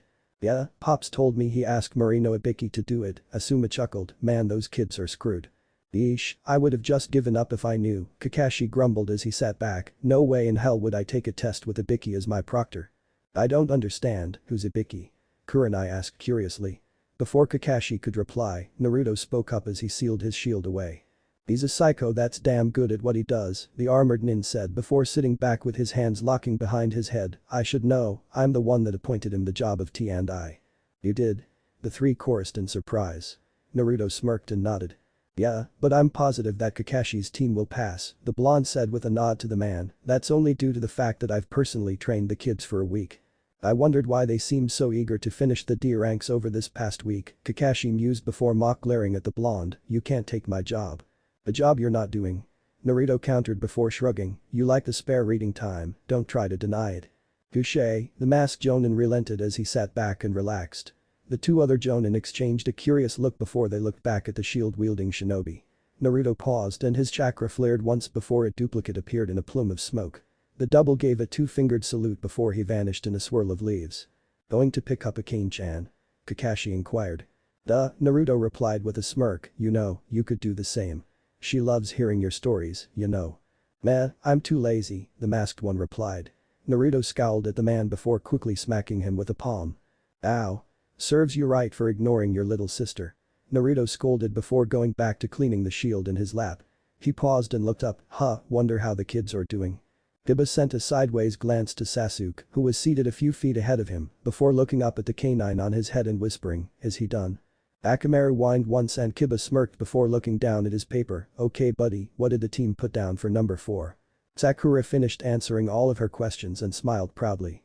Written exams were her best after all. A light-headed feeling overcame her and she fell forward before sitting back up. A sly smirk crossed her face as she quietly whispered, thanks forehead. I knew I could count on you. Hana. Tsume called as she entered the vet's office. She had thought hard over the past week and during that week her daughter had been avoiding her, walking out of rooms whenever she entered. Kiba had started to take notice and if he started to ask questions, either she'd be forced to lie to him or Hana would tell Kiba the truth. Neither was something she wanted to happen. She was being childish and harboring a grudge over Naruto's disappearance.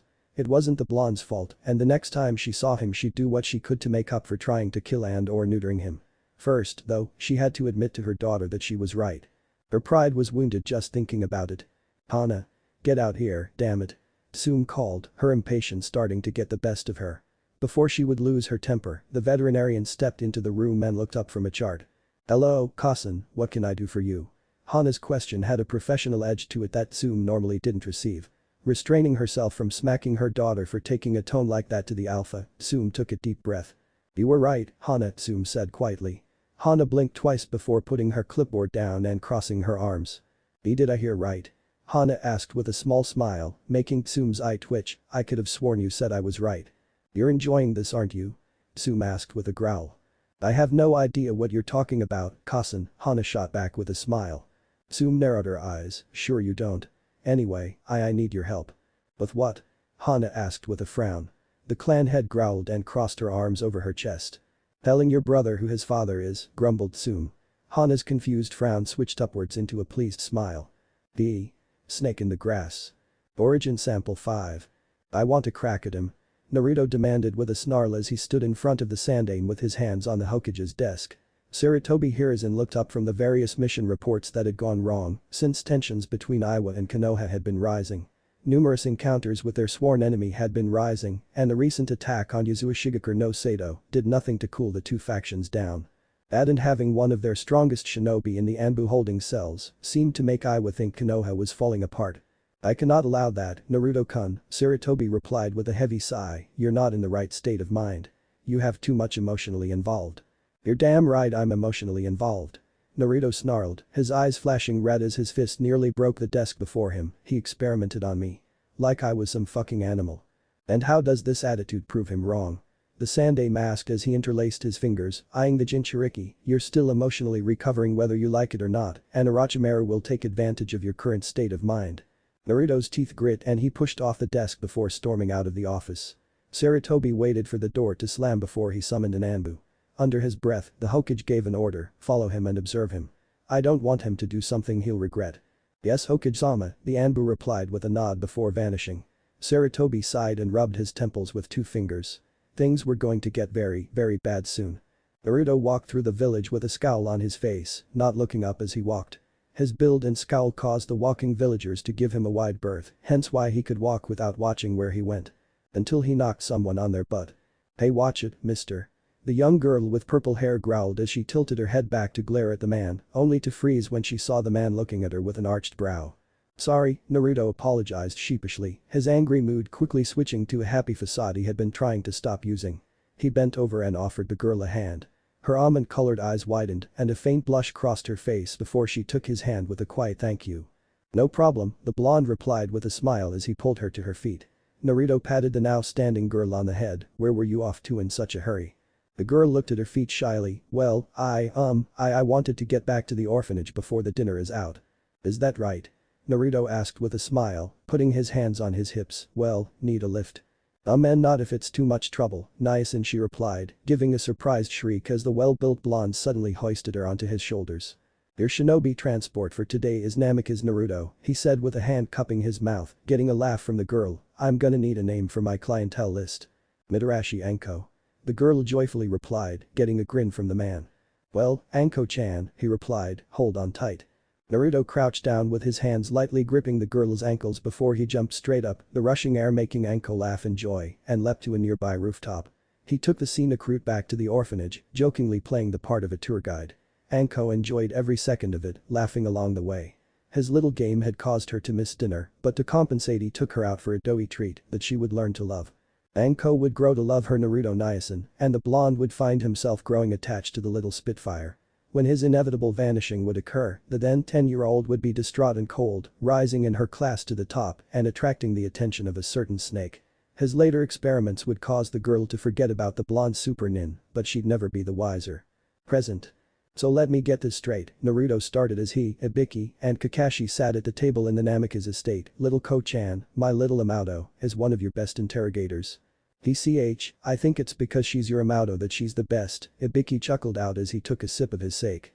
It was only an hour after the first proctor had reported to the Sandaime with the results of the first section of the exams, and Ibiki had run into the laid-back shinobi pair, who asked him to join them for a drink. They returned to the Namikaze estate and were greeted by a rampaging Sugar Hyacane. Naruto tapped a few pressure points and had put her to bed, deciding to forego the joy of trying to exhaust a 5-year-old.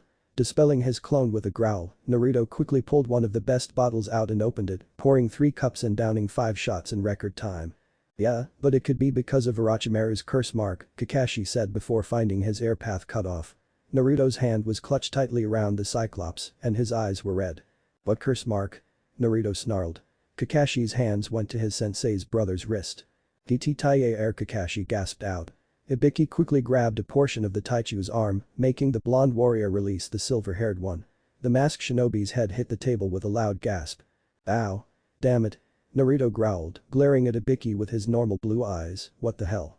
You snapped, Ibiki calmly replied as he poured more sake for the super shinobi. A few years after you vanished, Anko became determined to become a top shinobi, so she could find you. Her determination and skill attracted Orochimaru's attention, and he took her under his wing. Yondaime-sama had believed Orochimaru had turned a new leaf, as did the rest of the village. Hell, the man had seemed to have let go of his desire to be the Yondaime. So he took Anko as an apprentice. But he had an underlying motive. Testing on our shinobi. Son of a bitch, Naruto growled before quickly downing a shot, hit me. Ibiki obliged the blonde and refilled his glass before he continued, the first thing we found was a mass grave of children. Orochimaru had spliced some of the Shodai's DNA into them. 59 children found. No names, no family ties. All orphans. One survived and he's in our Anbu, skilled in Mokuton. His current cover is Tenzo. Remind me to look him up and buy him a drink, Naruto noted as he took another drink, hit me. Kakashi obliged this time and continued where Ibiki left off, before sensei could act, Orochimaru bolted and took Anko with him. He marked her and 9 others with the curse seal of heaven, which is a seal of his own creation. She was the only survivor of the marking, but consequently lost the memories of anything before meeting Orochimaru. He sealed her memories of me away, Naruto snarled before crushing the glass in his hand. He flexed his hand as the shards fell and glanced over his shoulder towards Akane's bedroom.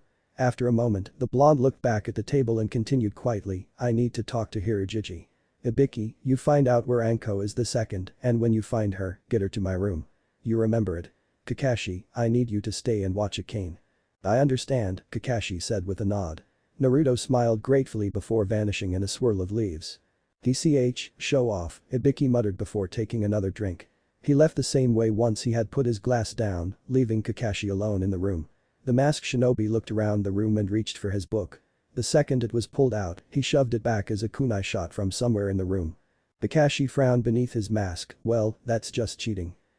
It's only been 1 hour since I sent them in, Ibiki, Anko mused as she chewed on a dango stick, why should I leave the proctoring to you? Because I have a friend that can get rid of your hickey, the head of torture and interrogation replied, making the woman stop what she was doing and swing an armed hand at him. Ibiki lifted his gloved hand and caught her wrist, don't do that, Anko. You're yanking my chain. Anko hissed, Jiraiya-sama couldn't get it off and the Yondaime died before he could try. There's no one else alive. That's where you're wrong, Ibiki pointed out, making one cage bunshin before he used Shunshin to transport his best interrogator back to the room. Anko lowered her hand and quickly spun around to strike an approaching shinobi, only to be caught in the same manner by a tanned hand. Blue eyes bore into her light brown ones and a memory went through her head. Flashback. Origin sample 5.8. Niacin. She cried in joy as she jumped from the top of a slide to his arms. A brown-haired couple with markings on their faces laughed as the blonde who caught her fell to his back. Ugh. You're getting heavy, Ko-chan. He teased, getting a scowl from the girl. I'm just stronger than you. Anko shot back, getting a frown from the boy. The hell you are. Ow. The blonde shot back before wincing from a blow, hey. Don't hit your niacin. I'm stronger than Nai-san. Anko sang out. Flashback end. Ah, I saw that, the blonde holding her wrist said with a smirk, making Anko blink as she came back to reality. Naruto grinned, it's not as repressed as Ole white-skinned hoped. Good. Now I need to see the blemish. And who the hell do you think you are? Anko asked with a growl. Naruto's smile fell. I'm the best damn seals master on the planet, he replied neutrally before turning around and going through a book, and here I thought this was going to be easy. Anko looked to a smirking Ibiki, seriously, who is this guy? Now that's just annoying, Naruto spoke without looking and waving at Ibiki, get out, Bik. I'm working here. Ibiki rolled his eyes and Shunshin away, leaving Anko alone with the blonde as he flipped through a large book.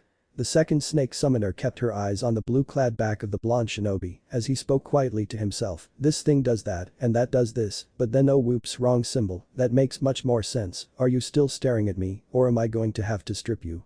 I'd like to see you try, Anko growled, lifting her kunai-wielding hand into a defensive position. Naruto didn't look back and merely shrugged. Suit yourself. Do it. He said in an orderly tone. Anko was about to ask the inevitable do what. When two sets of arms grabbed her own and two legs were planted firmly in front of hers.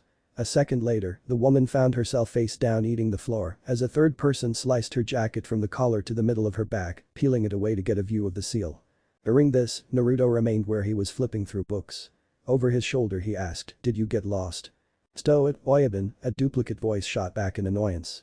Anko felt him breathing down her neck and held her breath. It wasn't the first time she'd been in a familiar predicament, but it certainly would be the first where there wasn't an out. The breath on her neck backed away and the duplicate spoke again, "It's ugly. Sporadic poor design, I'd be surprised if she didn't die immediately after placement. Maybe it's because of us that she lived." "Don't get too hopeful on me," the original said, "dispel and let me see." There was a familiar sounding poof before the weight on her back vanished. Two weights on her back from either side replaced it before she could act, and a growl escaped her lips. "Come off it, Yamato," Naruto drawled as he turned around and knelt down to her line of vision, "Where's the trust?" "Asks the blonde bastard that has two men pinning me after he cut my favorite jacket," Anko spat back before smirking, "What, no dinner first? I can be persuaded to remove my clothes." Naruto's face became deadpan, "There's not enough dango in the world to get you to do that. And the clones are there for a reason. Now don't move. One wrong stroke and well, basically we go boom." Anko bit back a response as his words, although humorous, had a serious tone underlying them. She remained still as she could be, while the mysterious blonde applied the ink to her shoulder's blemish. After an agonizingly long wait, Naruto sighed in relief, sitting back on his knees. Before she moved, he put a hand on her head, "Wait Fune." The cool ink instantly heated and Anko's eyes widened as memories that were locked away flashed before her eyes. Different pranks, different games, different days all came and went before her and an empty spot in her heart filled. Before she went unconscious, she looked up at a worried whiskered blonde with a happy smile. "Then Naruto Niacin," she whispered before succumbing to the exhaustion. Naruto gave a sigh of relief and dispelled his two remaining clones before turning the Hibi-Hime onto her back. He tucked one arm under her legs and the other around her shoulders before he stood and Shunshin to the hospital, leaving her with a trusted doctor before flickering to the Namika's estate to prepare a spare room. "She's gonna want to know everything," he thought as he walked through his home. A small smile came over his lips, "I wonder how she'll feel about being the same age as her Niacin." The flare of chakra got the shinobi's attention and he focused on it. It was familiar, dark, twisted and almost snake-like. "He's here," Naruto said to himself as his eyes widened in alarm. He dashed to his room and grabbed his helmet before jumping out the window and taking to the rooftops. The super shinobi felt his muscles tense and tightly clenched his teeth as he raced towards the forest of death. With narrowed red eyes, Naruto growled to himself, "You die today, Orochimaru." What do you want from us?" Sasuke asked with a small stutter, silently cursing his fear to the strange woman wearing the Kusa headband. The woman chuckled with her disturbing voice as he struggled to remain in a defensive position over his fallen teammates. Sakura was out from a quick taijutsu combo and the bitch took Kiba and Akamaru out with a genjutsu, causing them to slam into each other while they used the Gatsuga, Fang passing Fang, and knocking themselves out. Sasuke could feel the exhaustion from overexerting his Sharingan slip in and struggled to remain conscious. "Dear Sasuke-kun, I simply want to test you," the woman hissed with a smile, reminding the raven-haired teen of the second proctor. A shudder went down the Uchiha's spine as the woman continued, "Your eyes, they're so precious. With me, you could use them to learn more, get more power. To become stronger than your hated cousin." The woman vanished and Sasuke stiffened when he felt her breathing on his back. The woman put her hands on his shoulders and lowly hissed, "Itachi. Who are you?" The boy countered out of fear and unease. The person behind him radiated power, that much was true, but in comparison to his sensei's brother, the man was cold. He was a frozen night, whereas Namika's Naruto was a bright day. The darkness was stronger than the power. "I will explain everything when you come to me," the woman cooed in her hissing voice. It sent another shiver down the boy's back and just when he thought it couldn't get weirder, she bit him. "Ayu!" Sasuke cried out after she had backed away. The woman opened her mouth to speak again but was cut off by a flying shield flying right into her mouth and sending her deeper into the woods. "Sasuke!" Naruto cried out in concern, dropping to the boy's side and carefully pulling his high collar down. His eyes hardened and a growl escaped his lips. The curse seal was still cooling, but if Naruto left it, it would corrupt Sasuke and the boy would attack the first thing he sees when he wakes up. The Taichu pressed his hand onto the seal and pulsed his chakra through it, destroying the still settling seal before it could finish. Sasuke fell forward, barely conscious, and gasped for air. Ku, and here I thought you forgot me," a familiar and hated voice chortled out to the armored nin. Naruto's head whipped around and his eyes glowed red. His fangs were bared threateningly and a red aura flickered around him. Orochimaru. Naruto growled the name like it was acid on his skin.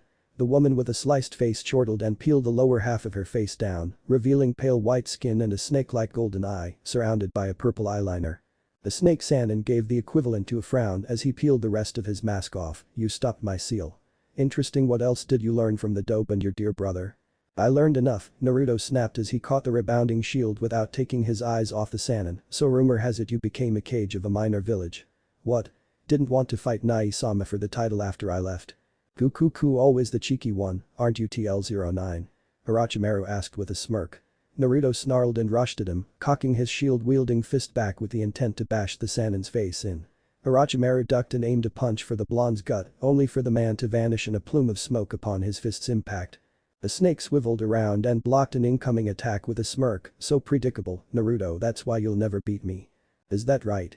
A voice said behind him, making the Sannin's eyes widen as he turned, only to be sent flying back from a blow to the face from a chakra-enhanced shield-wielding backhand. Orochimaru had the decency to groan while Naruto pressed a foot onto the Sannin's neck. "Then why do I get the feeling that I'm about to choke a bitch? DRR Hydra. Kill the Taichu." Orochimaru shouted into the woods, his voice scratchy from the blonde's foot on his throat. Naruto bitch slapped Anbu with a sound symbol on his mask without looking up. "Hydra, eh? Returning to your own roots, Orochi team?" Naruto asked as he tossed his shield at the tree a few feet from them. The shield rebounded and took out two other Hydra before returning to Naruto's location as he punched another approaching Anbu in the face, sending the man to the ground. Naruto caught his shield and slammed its edge into the man's mask, slicing the mask and the head through the middle. He looked back at the Sannin and snarled angrily when he saw oxygen-deprived Hydra Anbu. "Kuku a noble effort, Taichu-kun, but futile. We will meet again when the leaf burns to the ground." The Sannin's voice echoed around him. Naruto growled before lifting his foot from the Hydra's throat and slamming it back into the neck, killing the agent instantly. "You can bet your ass we'll meet again," Naruto growled to himself, "but you can be damn sure I'll stop you before the village burns." Ix. He's my what? Origin sample 15. Naruto sighed as he sunk into the hot springs that most of Konoha's shinobi use. Despite his already abnormal healing factor from the Kyuubi, he did get sore from his healed wounds. Considering he just returned from a spar with his brother sensei, he was rather sore. The Jinchuriki let his eyes shut as he sank further into the waters. "This is nice," he thought to himself, getting a content growl from his tenant as an agreement. His ear twitched when female voices suddenly spoke in the female side of the baths. "So have you made a move on him yet?" "Ooh, village gossip. Blackmail material, here I come," Naruto thought with a smirk as he sent chakra to his ears to listen. The other woman in the bath sighed before she replied, "He just returned from the front lines and sparred with Uraya-sama, thankfully that pervert was put in the hospital. I'm not going to ask him with him coming and going like the wind, Hana. Get down from there." Naruto's eyes shot open and he looked up when a child's giggle distracted him. Peering down at him from the top of the fence separating the baths was a little girl with long brown hair, two red clan marks on her cheeks. Her brown eyes glistened in joy and she attempted to pull herself over the fence. "Tausen. Hana. Hana." The blonde exclaimed when the girl toppled over heading for the concrete ground below. Naruto acted quickly, pushing himself to his feet and diving to the spot she would fall on, twisting so he would land on his back. The child landed on his chest, making him cough as the impact knocked the wind out of him. "Hana." The two women cried in worry, both of them popping up at the edge of the fence. Naruto looked through blurry eyes to see a red-heated woman biting on her bottom lip to keep from laughing and a brunette staring down with a blushing face. Keeping one hand on the giggling girl's side, Naruto weakly raised his other and waved. "I got her," he managed to say before coughing as he sat up. The women sighed in relief and dropped back to their side, two splashes alerting the super shinobi that they re-entered the pool. He looked from where the two women's heads were to the giggling Hana and frowned. "What were you thinking, Hana-chan? You could have gotten hurt." "I find Tausen." Hana cheered happily as if she hadn't done anything wrong. Naruto sighed and dragged a hand down his face before smiling at the girl and lifting her up under her arms. "Yeah, but you gotta stay on the other side with Tsu-chan, okay?" Hana frowned before tightly hugging the blonde. "No. Stay with Tausen." "Hana-chan, you can't stay with me," the blonde sadly replied, despite being touched that she would want to be with him. He felt bad that he hadn't visited her as much as he should have been, but her calling him father had seemed to be hurting Tsum. His friend and childhood crush had been slowly coming out of her depression, but he didn't want to be the cause for a re-spiral. "No. Stay with Tausen." The girl continued, shaking her head before she started to cry. "Miss Tausen. Make Tausen stay forever." Naruto frowned and hugged her tightly. SHH hush little flower. "It's okay. Why you leave?" Hana bawled out. "Why Kibaniasan leave? Kasen sad, Hana sad. No wanna be sad. The blonde shinobi slowly rubbed her back with a sad frown at the mention of his friend. He frowned in concern for his friend but shook the feeling off as he focused on the girl in his arms. Kissing the top of her head softly, Naruto whispered soothingly, "I'm here now, Hana-chan. You don't have to cry anymore. SHH." The girl's sobs quieted to small hiccups and sniffles before she yawned. Naruto smiled and kissed her head before readjusting his towel and leaving the springs. He laid Hana on a chair before going into the dressing room stall to reclothe himself. As he pulled his shirt on, he heard the curtain slide open and a small weight braced against his ankle. Smiling down at the girl, he lightly patted her head before picking her up and carrying her out to the front of the springs where her mother and his sister-in-law waited patiently. Well, Kushina was surprisingly patient at least. Though the smile on her face was a little cause for concern. "Hana!" Tsume exclaimed in relief as she approached the two, reaching out to take her from the blonde. Naruto made no move to stop her, but both were surprised when Hana stubbornly clung to his neck. "No." The little brunette cried out stubbornly, her face scrunched up in anger and exhaustion, "Stay with Tausen." "Inyazuka Hana." Tsume said sternly, "You will come home with me this instant." "No." "Hana-chan, just go with Kasen, Naruto suggested almost pleadingly. It's not like he wanted Tsume to get mad at him all over again, not like he needed that either. "No." Hana cried, hugging the blonde's arm tighter, "Stay." Tsume's eye twitched and she growled lowly, "Hana." "No." "Tsu-chan," Naruto whispered, getting the woman's attention, "I'll just carry her if that's okay. Just trust me on this, please." Tsume bit her lip before nodding. Naruto smiled and walked the young Inyazuka home, her mother following behind with a frown on her face. Later that night, Tsume would be grateful that her daughter had the same bullheadedness that she was said to have. It goes without saying that Naruto would be, too. Present. Aokiba groaned out as he sat up, "Ugh team. Sakura." "Kiba." A familiar voice cried in relief. The scent of cherry blossoms hit the young Inyazuka's nose before two rather scrawny arms wrapped around his neck.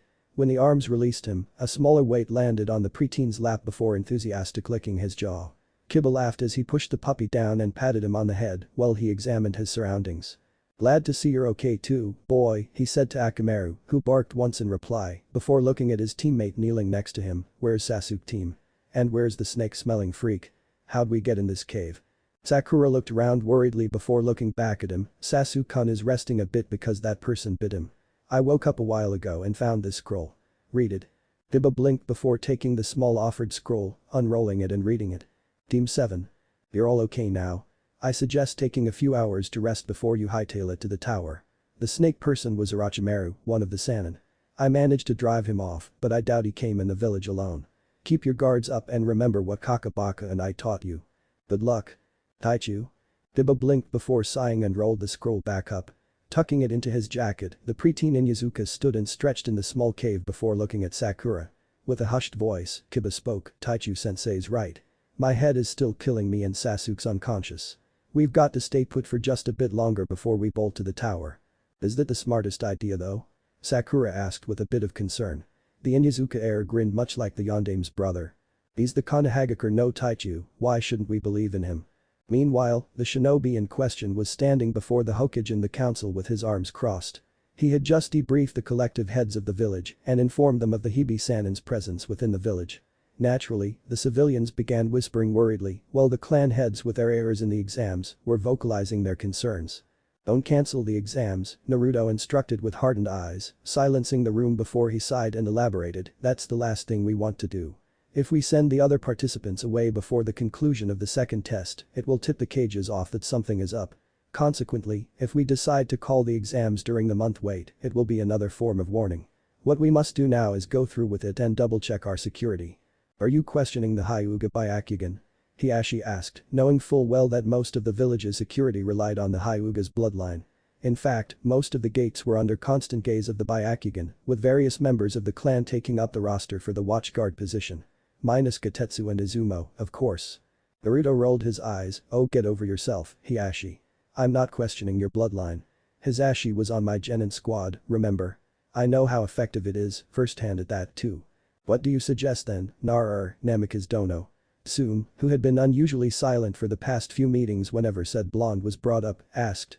The blonde super shinobi glanced at her in shock before shaking his head and addressing the council as a whole. The grin that suddenly split the Taichu's face caused a few to shiver in worry while some felt sweat fall down the sides of their heads. Those closer to the blonde younger brother of their deceased yondaime and current head of the Namikaze household felt that whatever would leave the blonde's mouth would be both genius and idiotic. Let me be the proctor for the prelims and finals. They were not disappointed. Though the others were severely confused. Surely their Hokage would make sense of his words and ask the man to explain them right. I approve, Naruto-kun. You may proceed, and relieved Hade of his duty. If that is all. Their Sandaime asked, his hands folded and an approving expression on his face.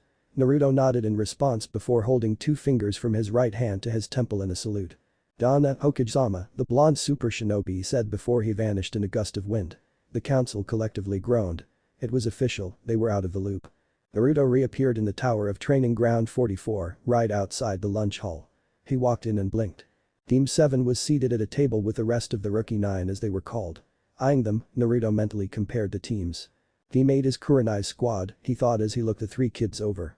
The first he spotted was the shy and reclusive Hinata, the heir to the Hyuga clan. She was shaking all over and it was obvious, due to her nervous glances, that it was because of the other Hyuga in the room. Neji, Naruto thought sadly, ashamed of how he failed the obviously cold branch Hyuga member. Shaking the thought, he looked to the rest of Team 8, his eyes locking on the Abiram. Shibi and Mushi's boy, if I recall correctly, mused the tall blonde as he watched the tall boy sit quietly. Blue eyes flickered one space next to the human hive. Now, who is this? Naruto thought with furrowed brows, frown becoming prominent as he observed the other female. She had pale skin and light brown hair, which meant she wasn't outside often, or that she had a condition like Hachiko. He looked her over, her long sleeves similar to Kurenai, and her equally enticing attire, for a girl her age anyway, made her out to be a Genjutsu mistress in the making. Interesting, I'll talk to Kurenai-san more about this if she's who I think she is, Naruto mused before looking at the noisy Team 10. Frowning, he thought, Asuma needs to teach these kids discipline and self-control. And what was Hokage Jiji thinking? A second Inoshikacho group? Surely he realizes that the first squad would have been made examples in Iwa and Kumo's academies, right? Hey. Stop staring at us. Cried out the platinum blonde girl of Team 10. Naruto blinked when the genin in the room looked his way. Immediately, much to the shock of the others, the members of Team 7 were surrounding him and asking him questions. Haichu-sensei, how'd you beat that snake guy? Did you kill him? Sasuke says you didn't, but you had to have. Akamaru couldn't catch a single scent. What was that thing he tried to do to my neck? And where'd you get the scroll? Sensei, what happened to Sasuke-kun after we were knocked out? He won't tell us. Whoa. Whoa. Whoa. Naruto cried out over the 3's questions all the while holding his hands out, settle down. I'm just checking in to see who made it. The Yamanaka from before scowled, who are you? I thought only Jonin-sensei are allowed in the tower. Naruto snorted and crossed his arms, but before he could reply, Team 7 came to his rescue with a combined, shut up, Ino. Chuckling at the outburst, Naruto rested his hands on Sakura and Sasuke's heads before ruffling their hair. The 2 scowled while Kiba snickered before he joined them as Naruto gave him a light whack upside the head. Akamaru yipped happily from his place in his partner's jacket, safe from the abuse. To answer your question, Yamanaka-san, my name is Namikaze Naruto, he replied once he finished a bus correcting his pseudo-students. The Yamanaka heiress gave him a confused glance, but before she could speak, a pair of squeals were heard. Tenten and Rock Lee soon found themselves being stared at by the many eyes in the room. The former also turning to stare at the latter, who quickly shot to his feet and in a green blur, appeared in front of the so-called intruder. Lee stared in awe at the man before him before clasping his hands together, ah. The youthful younger brother of our yondaime has returned. Can you teach me the secrets of the hidden leaf swallow? Guy-sensei said he hasn't mastered it yet and didn't wish to teach me until he could. Please, most youthful Taichu, teach me. The hidden leaf, what now? Naruto asked as he scratched his head before he snapped his fingers. Oh. You mean the Uzumaki draining technique? It must have been renamed when anyway, sure, maybe after the exams. Lee nearly exploded as he bowed repetitively, ah. Thank you. Thank you. Ma, go sit down, Green, Naruto waved the preteen off with a grin, you're getting glared at by the bun-haired girl and the Hyuga girl. Ha. Told you that was a girl, Tamari. Kankuro exclaimed as he nudged his drooling sister as she stared at the older blonde. Niji's eyes shut and twitched irritably before glaring at the Sunanin. I'm a boy, he growled, making the paint-wearing boy lose his smile. Niji then glared at the blonde standing behind the snickering members of Team 7. Naruto smirked and crossed his arms. The Hyuga glare doesn't work on me, Niji-chan, teased the Takubetsu Jonin, getting a darker scowl from the boy, ooh, you've mastered level 2. Hiashi has been teaching you well. The glare dropped and looks of confusion were sent his way. Naruto sighed and rubbed the bridge of his nose. God damn it, you didn't get detailed reviews of the third war, did you? Told you so, sensei, Sakura said to the blonde as he hung his head. Naruto merely started muttering about crappy peacetime lessons before he turned to leave. He stopped at the doorway and looked back at Team 7 with a smile. If you don't manage to win your fights, just know that I'm proud of you for making it this far, Naruto said with a nod to the three before leaving in a shower of leaves. Aw man, when's he gonna teach us that technique? Whined Kiba. Sasuke shook his head in disbelief. You're an idiot. Hey. Naruto returned to the Namikaze manor after his visit with Team 7, his shoulders sagging in relief. The blonde made a few quick hand seals before his armor dispersed, returning to the hidden compartment in his bedroom after doing so. Naruto stretched his arms upwards as he continued to walk into the living room shirtless and clad in only his boxers. He was a bachelor, what did you expect? Naruto OG. A very excited squeal cried out before something slammed into his leg. Naruto grunted at the impact before looking down to see the twinkling blue eyes of his niece and her smiling up at him. Naruto beamed one back. Akane-chan. How was your nap? He asked as he hooked his hands under her arms to lift her up. The girl giggled and hugged him around his neck, squealing when he spun her around with a hug back. It was good, Naruto OG, Akane replied as she smiled at him, especially after Nichan made me some pancakes. Nichan? Naruto asked with his brows furrowed before his danger sense kicked in, and he ducked. A flying blur crashed into the wall with a groan, and Naruto smirked as soon as he made out the figure. So, did you have a good name, Ko-chan? The blonde teased. Anko sat up with a huff. Damn it. Why can't I ever catch you with that? The purple-haired woman, still dressed in her usual attire, asked with a pout before she asked, and where have you been all this time? When I asked Kakashi, he shrugged and resumed looking over a scroll. He left shortly afterwards, didn't he? Naruto deadpanned, and receiving a nod, Naruto shook his head. Iro Sennin's influence is deep if he left after you woke up. HN, and I was supposed to debrief him, oh well. Akane-chan, why don't you go do your homework? Ko-chan and I have to talk about grown-up things. Oh, the disappointed girl whined as she was set on the ground. Naruto pat her on the head. I'll take you to the park if you do it all today, he bargained, getting a determined smile from the girl. Okay. Akane replied before dashing towards her room where her school bags were. Once the two shinobi were sure she was out of the room, a tension filled the air. One that was thick enough to be cut with a physical kunai. Before you start interrogating me, can I at least get some pants on? Why? Yeah, I figured you would say that. And like that the tension was gone. Nearly 4 hours later Naruto, now wearing shinobi slacks and a white shirt, sat in the living room with Anko going over the defensive plans for the next month. Anko had taken Orochimaru's infiltration relatively well, if by that one meant she started foaming at the mouth and demanded to know where he was before Naruto had literally smacked some sense into her. Luckily, it was just a few upside-the-head smacks and no bruises were left. Yet. No, I'm telling you, if he's going to do anything it's go after Hokage, Naruto argued. I know Oro team better than you, Anko, and he hates Nayasama and Hokage more than he loves little boys. He wants to see the village burn, but if we manage to repress the invasion, what better way to put out the will of fire than killing the Hokage? I still say he'll go after the Uchiha Inuzuka, Anko muttered with a scowl, but if that's true, I'm asking to be his guard. No, the blonde sternly replied, not only will that tip off Orochimaru, but he'll use you against the old man. You're on security duty with the Jonin sensei. TCH, fine. But I don't want to be near the nobles, she warned, last time I had to bodyguard one of those stuck-up bastards they tried to cop a feel. Naruto gave her a deadpan stare, and with how you dress you're surprised by this. Shut up, Nyasan. Before the sibling banter could begin, a knock came from the door and Naruto went to answer it. Upon opening the door, Naruto's eyebrows vanished into his hairline when a defeated Tsume stood on the front porch with a smiling Hana and a gobsmacked Kiba.